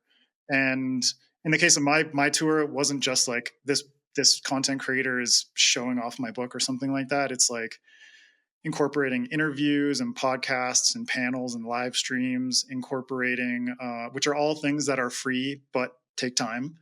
Like I did a map reveal for the map that I created for the book. I did some like guest posts and like blog posts kind of things for different blogs, like Before We Go blog or FanFiAddict or whatever. So there are different things that you can kind of incorporate into it. And most of it comes down to, are you bold enough to reach out to somebody? That's kind of what it comes down to. Are you bold enough to reach out to a book blogger or a content creator, a podcaster, what have you, to say like, hey, would you be interested in participating in my book tour, doing this thing, doing a cover reveal, having me on for an interview? Don't be afraid to do that kind of stuff, because it will come together as, from my perspective, a really comprehensive book tour that you don't necessarily have to pay anyone else to do. So, well, that's awesome. Yeah. So think about book tours as like a free but time consuming marketing tool that you can utilize without having to necessitate spending money on it and saying like, oh, I have to go to a company and figure this kind of stuff out. So just wanted to share my experiences with book tours. And Blake and Raven and Zach, I want to get your takes on awards and competitions. There are some that are free, SPFBO, for instance. You just sign up, you submit your book, and that's it. But then there are also some like that you kind of have, like, I guess I would kind of phrase it as like pay to compete Yeah. sort of thing. Sure, yeah, pay to So enter. Blake Raven, Yeah. go for it. Yeah. Yeah. So first off, I just want to say something fun. Zach, Adrian, and us, we all directly lost to JL Odom. We are all people who have lost The prowess. by blood by salt that won SPF BO10 this year. Dude, she knocked us all out. Yes. Yeah. Which is really me in the worst way of all. She was- yeah, I know yours was the hardest. We were right through us and Zach, the line, man. us and Zach, we were semi-finalists In her to her bracket, being yeah. the finalist in her bracket. Yeah, Oh, she nice, beat yeah. us. Yeah. Yeah, This so- is great. That's hilarious. I love that. Yeah. Yeah, it's a really fun Shout one. out to Jamie. She's amazing. She's so great. So good. Yeah, she's amazing. Good person. So that's a fun one with SPFBO. I think it automatically just builds relationships with other authors. That was the biggest thing. Yeah. That one's cool. So that's our free interaction. We've done a few others, kind of. I wanted to say this about when it comes to like book contests. I think there's a spectrum. There is the kind of contest that like we entered one of these and then we realized what it was and we're like, We're oh like, I no. was hit. It was like every single person who entered got some kind of award, whatever it may be. And it was Oh, like, dear. I don't need This a is participation the- trophy. Yeah, this is the participation Yes. ribbon. So watch for that because like we weren't aware that was what it was going to At the be. beginning, yeah. Yeah, we just went through and we're like, oh, it's one of those. And so watch for that kind of award. I don't think that one's as useful. Yeah. There's on the other end of the spectrum, you have like everyone gets an award.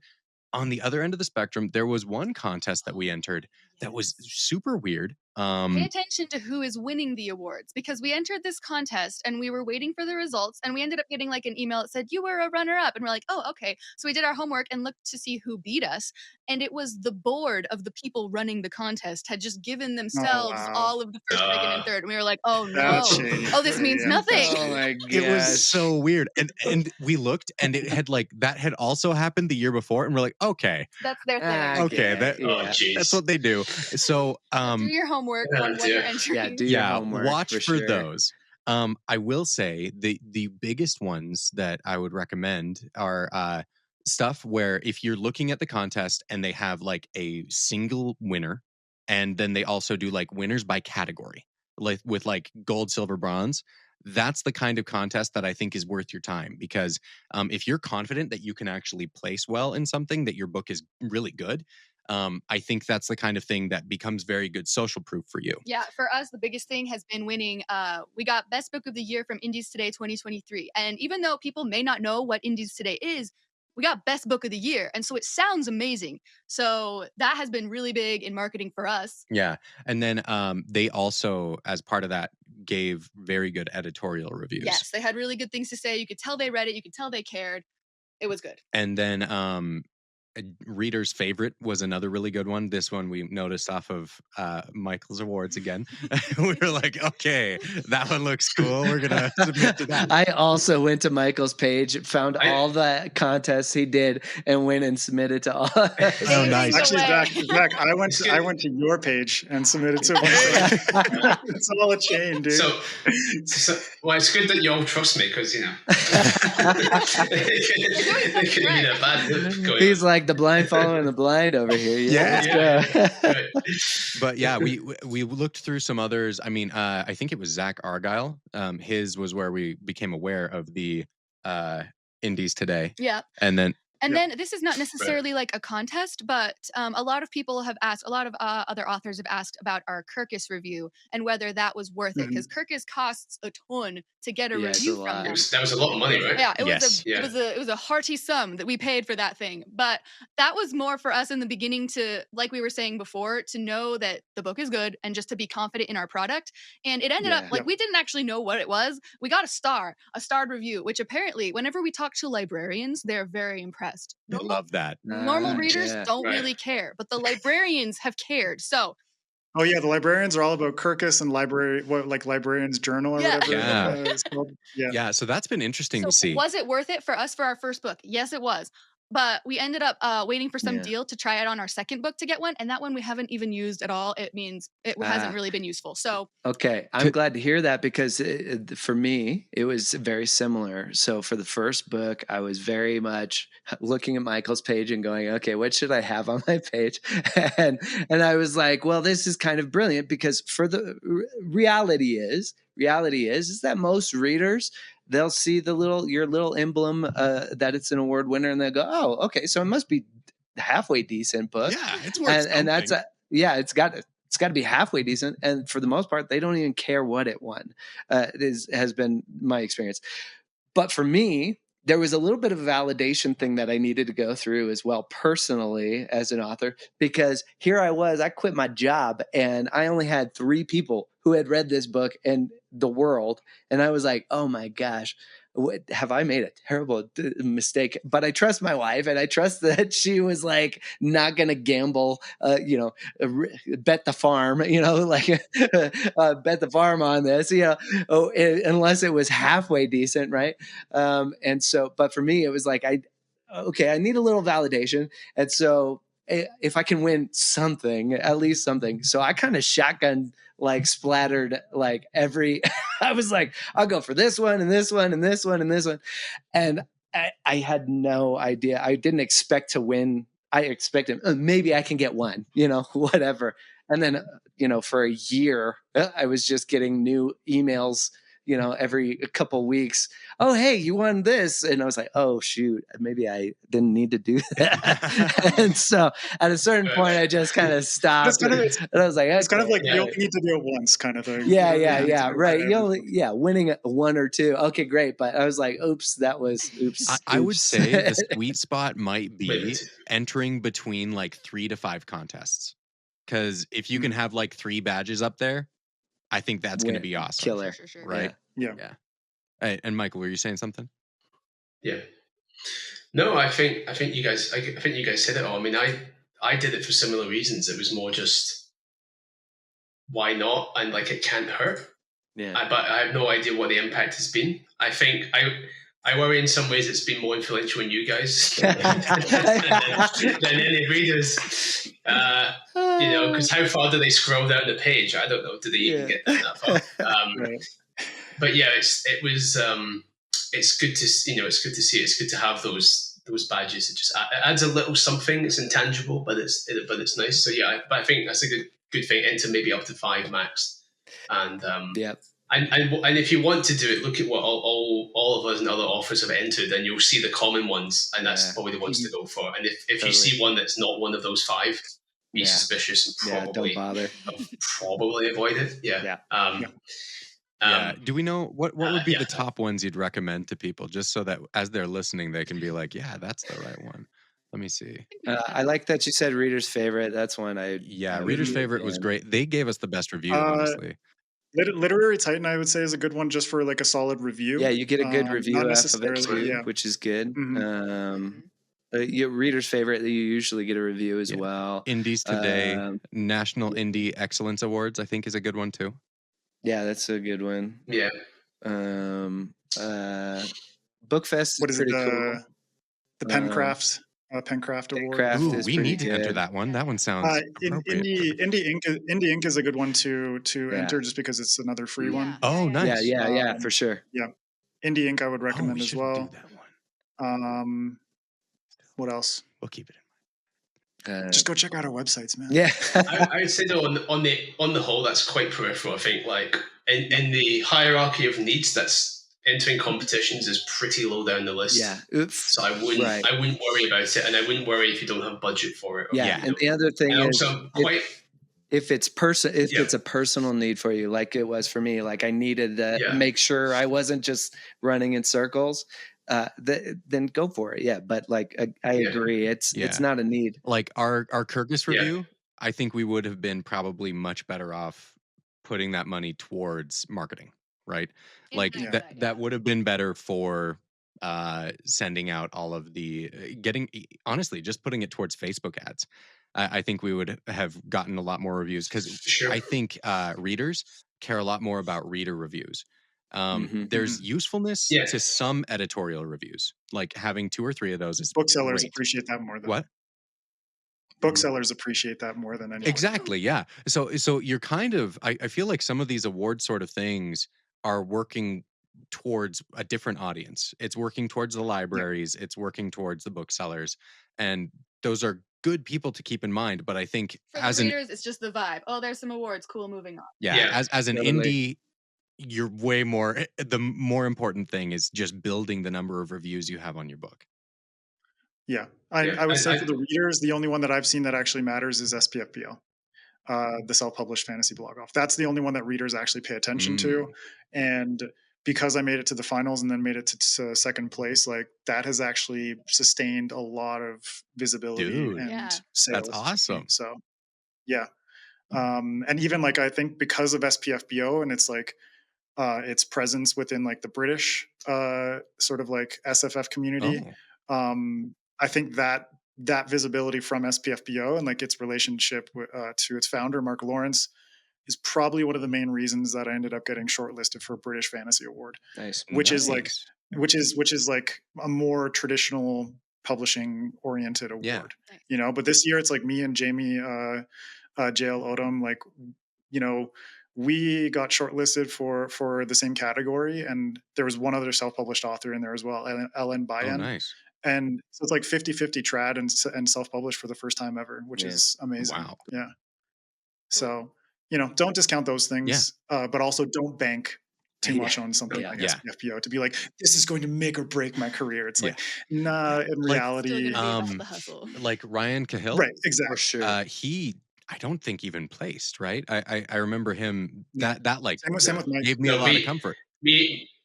Me and Ryan, our books got flamed out in the first round. Oh, really? So, you know. Don't put all your eggs in that basket, it turns out. Don't worry. Don't worry about it. Yeah. Right, yeah. So don't like, I think I've spoken about this with Adrian with people. I think people have put a bit too much emphasis in SPFBO because I worry that they see it as like, I don't know, the X factor for books and they think they're going to get a deal. It's like, maybe, but it's more about meeting the authors, meeting some friends. If you happen to get all the way into the finals, well, that's great. That's going to help you, but it might not necessarily launch you to superstardom. Anyway, it will help. It won't hurt, but it's not going to be like, it's not necessarily like some like golden ticket, and you shouldn't over worry to the point that you cause drama or get upset that you missed the cutoff or something. Like, it will come again next year, and there'll be another thing, and there's other ways to do this. You know, as I say, hierarchy of needs is relatively low down the list. Okay, so yeah, in terms of like awards, there is a lot that it can do to kind of benefit you, but yeah, like we've all said, I think most of it is personal. Honestly, it's like your own action kind of thing.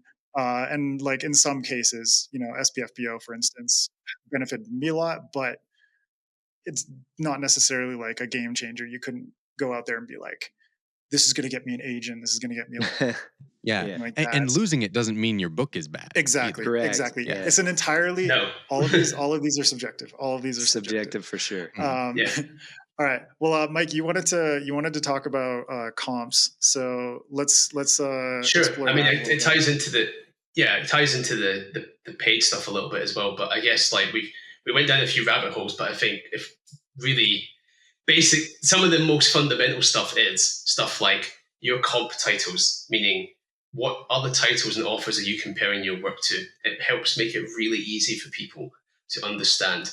Because generally speaking, if you're introducing your book to a new reader, even if it's in person, but 99% of the time it's going to be the Amazon store page, the Audible store page, whatever, right? All you've got is your title, your cover, and your blurb. And maybe like a little pitch line somewhere. But before they get to the blurb, it's the cover and the title. And so even at that level, you need to think about, does my title and my cover evoke the right vibe, the right kind of genre space? When they see that cover, do they think, oh, I'm already thinking that it's a bit like these other books that they like, that you want them to think about? So obviously for me, that was Inheritance Cycle is the really big one. A bit of How to Train Your Dragon, a bit of all that stuff as well, was kind of where I was sort of aiming for. A bit at the end, right? You've thrown a bit at the end. I would say you don't just have to equate it to books. You can use comp No, titles you that are can. movies, that are TV shows. Totally. Anything that really helps hammer home, like what Mike said, it's kind Yeah, of like consistency of the messaging yeah. of your Yeah. title, the I messaging of think your cover, the messaging of your yeah. blurb and your comps, kind of evoking a very clear sense of like what your As book long is as you actually going can to be about. deliver on it. Yeah, Yes, As yeah, long yeah. as you your have book to Don't deliver, actually but that's follows don't through. comp shit and then just like the person in the review Good is like, luck. this Yeah. is nothing like whatever yeah. you referred to. It does Yeah. have to. It has to be actually a comp title or a comp offer, but try and get as close as you can to people that are big enough that most people will be aware of whatever it is. It helps so much because focus scrolling around, you might have a few seconds to maybe grab their attention, and you want to make it really easy, really easy, because they'll scroll over very quickly. Um, and work on, and you want to get that kind of line, that pitch down to like a sentence if possible. That helps for in life stuff, and it also helps for all the online stuff too, where you can get it really short. One or two comp titles, a teensy bit about what the book is about, but more like, again, trying to give the vibe, the emotion, Yeah. and Yeah. It's all about the convey vibe. that. Yeah, Yeah. it's all about the Yes. vibe. That's why Vibe is king. every time when we talk about Garden of the Garden, it's like, oh, it's like Virgin River meets The Hobbit. Take two things Vibe. that people should know, Mm, Yeah. and it gives them a vibe, right? Yeah. For Wagons and Wyverns, it's coming out in August. We're talking to people about like it's like Onward meets Oregon Trail, but nobody gets dysentery because that's not very cozy, and everybody laughs every time you say it. Uh-huh. But Exactly. it It gets sets people the happy vibe it and the connects you. tone, and they go, Mhm. "Okay, that sounds fun. We should definitely check that out." Right? But this And also I kind of think like this vibe thing and the consistency of like the messaging also applies to like paid advertising, because Blake and Raven, what you were Yeah. talking about earlier with like this like handwritten notes that you were that for some reason seems to work really well on Facebook ads. For some reason, it's like the consistency of like that visual and the way it relates to the book seems to somehow like track really well. So how do so you kind of use vibe in conjunction with like paid advertising and targeted advertising with things like Amazon and Facebook or whatever? So what I would say is it actually aligns really well with what Zach just said about the joke that he gives that gets people feeling that they're going to get in the book. So our worst, or I mean, the worst ad we've ever made, which is our best performing ad. It's a screenshot of my notes app that literally says, um, Our book is better than our marketing skills. "It's about dragons. It'll also make you read to the end." And And then by the end, you've read to the end. And so people are like smiling and they're like, okay. And then the book ends up having kind of that fun, little bit sarcastic vibe to it. So because if our book was not a funny book and that was our ad, I do not think it would be performing well, right? And so you can pay attention to that with your comps as well. So the comps that we use is we'll say like, hey, our book is somewhere between Aragon, Mistborn, and Avatar: The Last Airbender. and And people always get so excited by the end because they're like, I'm on board with dragons. I love Brandon Sanderson. Oh, but Avatar? Okay, that's one I wasn't expecting. And then they get really excited. And that pitch has worked really well with in conventions, especially. It does pretty well when we do it online too, but in conventions, just that yeah. instant connection with people. They're like, oh, you're an Avatar fan too. And they get excited. And what's funny is it only works in that order. If we do Avatar: The Last Airbender first, it doesn't It get the kills the same energy, effect. it kills the momentum. And so that's something to pay attention to when you're like figuring out your comps. Like, which do you lead with and which do you end with? How do you lead into a joke, like with what Zach just did, or something that leans into the vibe that your book brings, right? Because if it's a mismatch in the way that you pitch the book versus how the people feel when they read the book, that's going to be almost like using the wrong comp, like saying, oh, it's Game of Thrones. It's like, no, our book is definitely not like Game of Thrones. We would never use that as a comp title. I mean, But it has dragons, but still, definitely not the right fair. vibe because vibe is king. Yeah. No, I think it really trickles down to everything. Like, yeah, even the order. Like, I really set the tone for Mushroom Blues by being like True Detective. That's number one, Yeah. and that Yeah. immediately gives people a sense of like, okay, detective story, but also like mood, man. Like, so much of it is about atmosphere and the mood of that show. And then Yeah. things like Blade Runner and District 9, it's like people start to develop a bit more of a, and like I tended not to use The Last of Us because I didn't want people to think like they're zombie mushrooms. you know. Yeah. Right. So I avoided Yeah. The Last of Us for a lot of my marketing for exactly that reason, because I knew that it would create a dissonance in terms of my messaging and the actual reality of the book itself. It's like, no, the mushroom people Yeah. are like sentient and like have a And culture they're and chill. religion and everything, and they're actually more They're chill not than the trying to humans. eat you. They're way more chill than the Give humans, the you mushroom know. people a break. Yeah, And man. I found that They're like, not like clickers or any of that shit. So. yeah, yeah. Yeah. And I found that it's almost it's like just as important to figure out what not to use as a comp, because I had so many people going, you know, I tended to try to use reviews to figure out my ads, and it was like people would talk like, oh my gosh, you know, along with The Hobbit, I'm totally going to read, you know, Stone and Sky with my kids when they're older, which got me so much hate, because people are like, I hate when people compare themselves to that. And I'm like, it's obviously a quote, bro. But like, you get so like, it was a quote from a review, but you got to be so careful to make sure that you, because people will hate it. The people will hate on you for all sorts of different comps if you comp to the masters, or if somebody writes a review that comps you to a masters. You got to be careful, because obviously some people will hate you for it, and you're like, I didn't even say that. Like, I didn't say that, somebody else said that. And so yeah, you just gotta, knowing what, and sometimes it's a matter of testing, and you test that and you go, oh, take that ad down. That's, I mean, that was a wonderful comment, but I guess that one's not going to work. So yeah. And how do all of you approach? We'll just wrap up with sales and discounts and giveaways and things like that. Because Mike, I know you're running like Miller Monthly, which is really cool. But there's also ways that authors can, if you're publishing through KDP, for instance, you can utilize quarterly ebook sales and things like that. You can even just run a sale yourself and be like, I'm just going to drop the price of everything. Everything that I have to whatever price for whichever days, to do it more often. But you can be very specific about how you give away your book, how you run contests, how you do sales and discounts. So Mike, do you want to tell us a bit more about your approach? Sure. Well, I think, well, at the moment, I don't tend to run too many of the paid discounts, in the sense of those mailing lists like we talked about earlier, the bargain booksy, the Robin Reads. I did do that a lot in the past. The only reason I don't do it now so much is partly because I feel maybe I exhausted them a little bit. But Yes, we just did too. You just did, okay. After the third time, not as useful. Yeah. But also now, again, I'm in a very fortunate position. Amazon do offer me a lot of like Kindle deals and things. But when they do that, you can't change your price in a certain range, because they're like, we're going to give you a deal. It might be in July. Who knows? And so you can't, if you change your price before July, they'll go, oh, you changed your price. Yeah, you're not allowed to get the deal now. So, and those tend to run relatively kind of almost not back to back, but like there's not enough time in between sometimes for me to.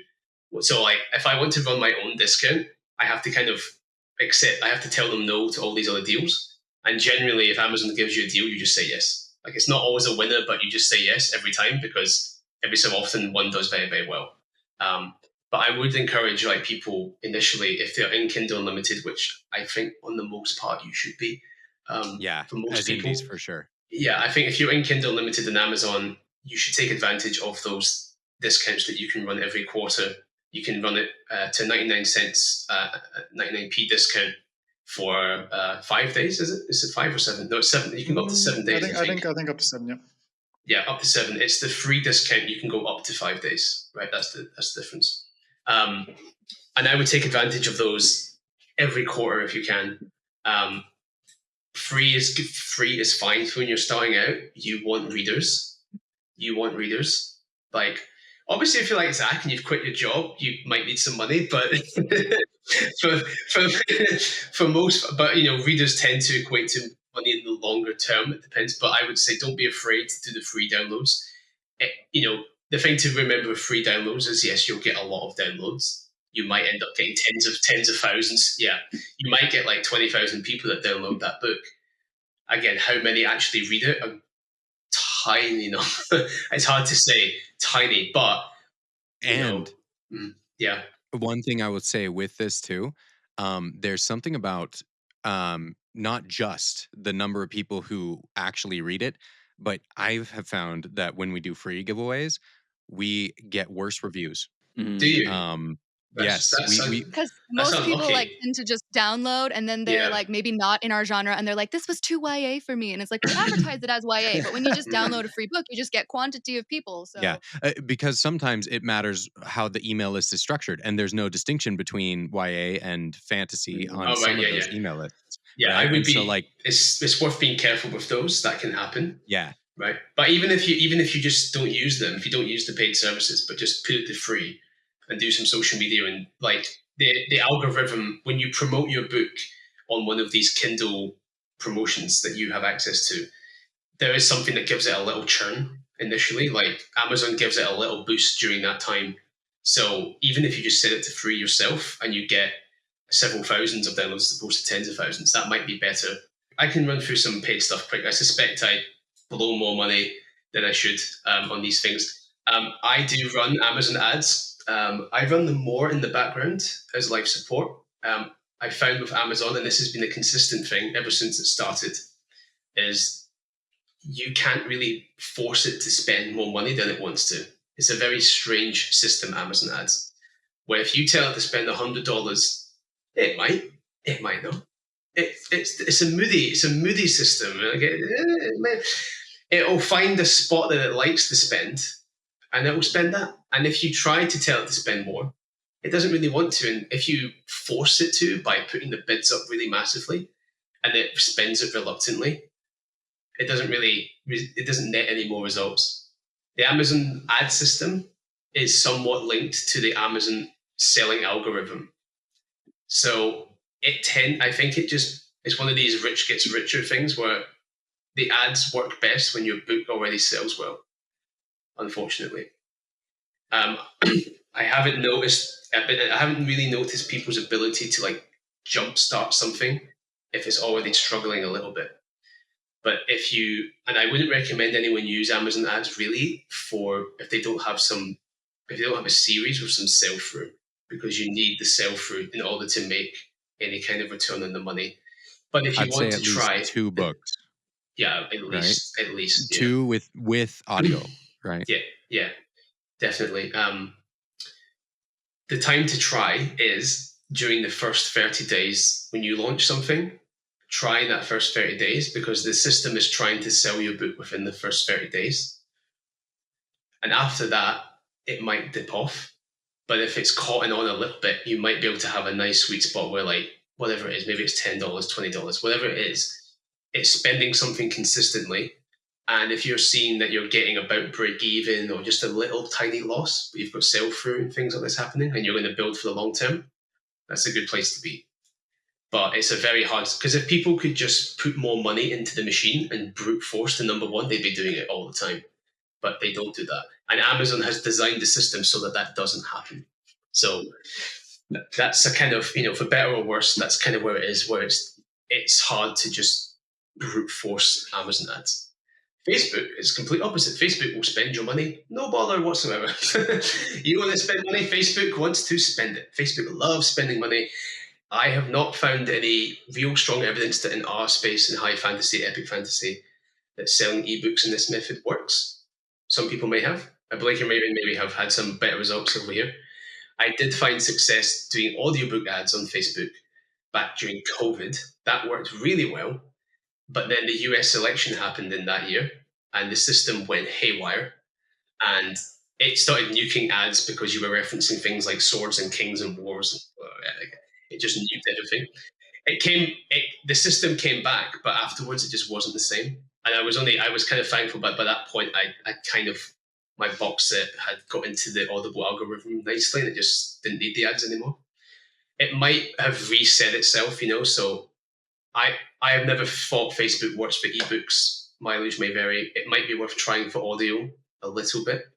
But if you're going to do it, make sure that you narrow the audience interest into people that like Audible or audiobooks as an interest. So you make sure you grab those people.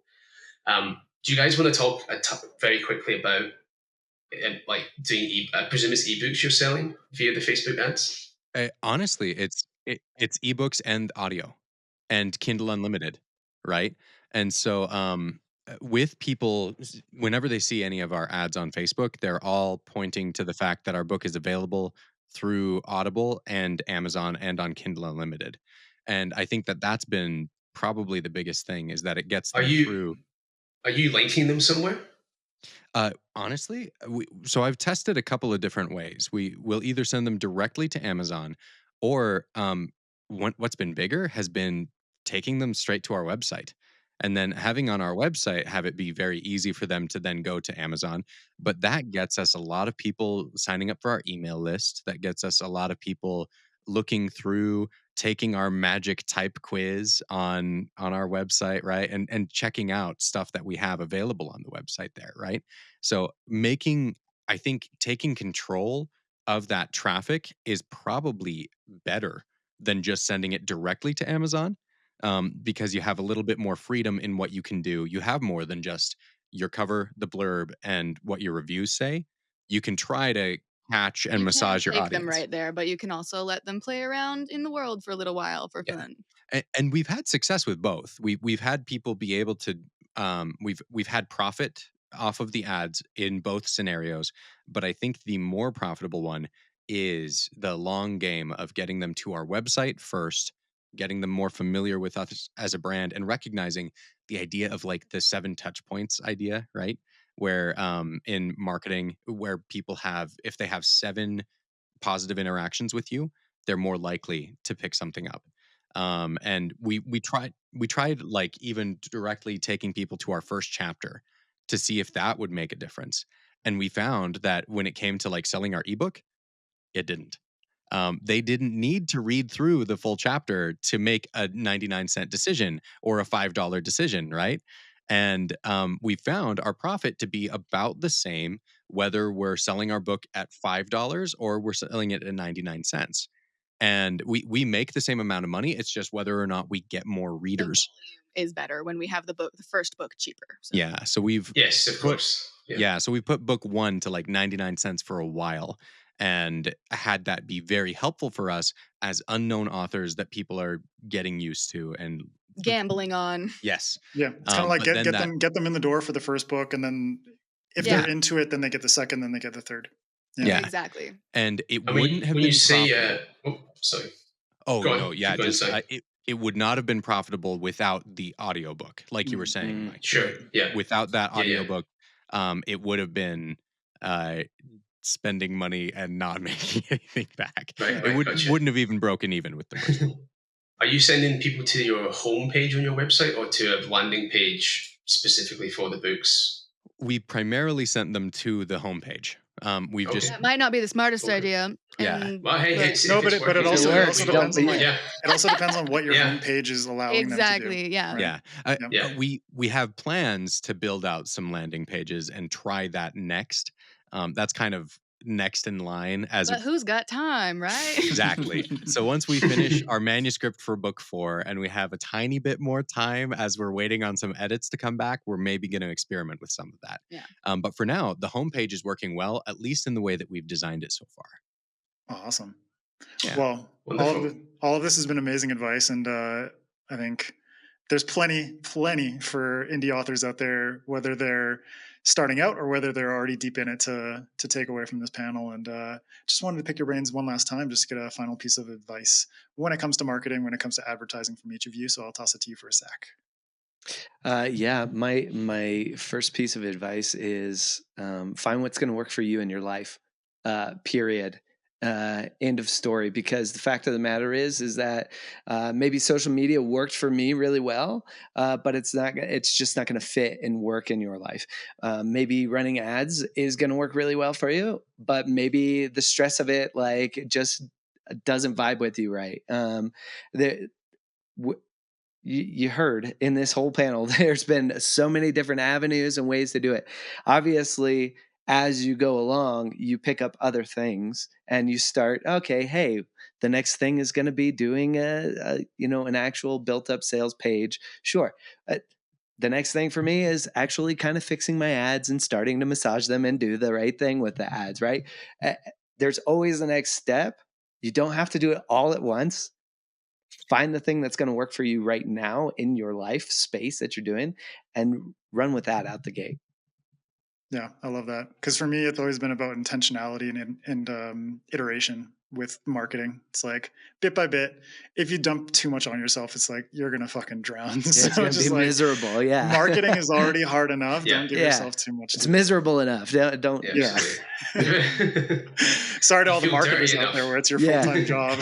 That's it. Mike, what about you?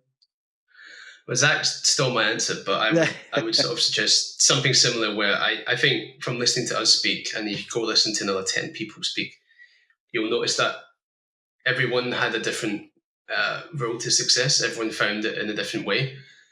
There is no set way, which is depressing because you can't follow a guide, but it's hopefully also freeing because whatever you find that works for you will work for you, and it won't necessarily work for someone else. There'll be some weird alchemy that might eventually work for you. And everyone's found it a different way. So it's a kind of a strange gig that we have where no one finds this success the same way twice. But therefore you can forge your path. I would say work on your pitch, work on those comp titles, and don't be afraid to make your cover look like other covers if it vibes right. Don't be afraid to do that, and make sure the title works. All that fundamental stuff, because people won't even get to the book unless all of that is in place. And yeah, like Zach said, don't burn the candles at both ends. Like I know that I'm not very good at social media. I'm not like Zach, so I don't tend to put too much time in it. I stick to maybe one platform, and then someone helps me to cross post that to the others, and I just keep my focus in one place. And even then, it's not as much as it could be, because I know I won't like doing it, and I won't enjoy doing the other stuff. And if I don't like it to some level, it won't turn out well. So, pick the things you're willing to do. Don't hate what you're doing. If you're starting to hate it, step back, find some other way. Yeah. 100% agree. Blake, Raven? Very good. Yeah. It's so hard to pick just one thing. I think that as indies, there is going to be a million points for you to quit or for you to turn back. But if you really want to do it, if you really want to be an author and you love this and this is your life, just don't give up, because there's going to be days where you want to give up and you're like, no one is following me. We are losing followers constantly, whatever it may be. But if you really want to do it, just keep doing it, no matter who is patting you on the back. Just keep going. Yeah. And I would say with that, maintain consistency, but not consistency in doing the exact same thing. Make consistency in testing and learning and failing as often as possible so you can learn from those failures and build on those failures and turn it into something good. Because as you continually keep going out, yeah, you're going to mess up at some point. You're going to have ads that fail. You're going to have maybe even books that don't land the way that you want them to with your audience. But as you go through and you keep learning from every single thing and building on those things, I think that is the one maybe underlying commonality, right, to what we're looking at. Whether you're more like Zach and you're ready for all of the social media, or you're more like Mike and you're more focused in on the writing and getting these awesome books out more consistently. Dude, I can't believe you had 355,000 words that you broke down. That's amazing. But like whether you're doing the paid ad side or the marketing side or a mix, it doesn't matter. Just the consistency, learning and growing. Yeah. Failing upwards. Yeah. And Yeah. experimenting. Hey, failing forward. Yeah, that's it. Yeah. Yeah. Well, thank you all so much for joining me for this panel today and sharing your knowledge and experience with the indie community. I really hope everyone out there finds a lot of benefit from these different perspectives, because yeah, like Mike said, like everybody is on a unique path. So figure out what works for you and forge your path, and hopefully it leads to success. But yeah, to the four of you, it's been absolutely fantastic, and I appreciate you taking the time. Yeah, thanks for Thanks, having Adrian, us, for man. hosting and for fighting through our technological issues. Yeah. Yes. The viewers and Never give up. listeners will not They will know never the know. difference. They will Yeah. never know. You'll cover for it. That's good. But I'd like to give each of you a chance to just give everyone your social media, where they can find you online, a last little pitch for your books. We'll start with you, Zach. Yeah, sure.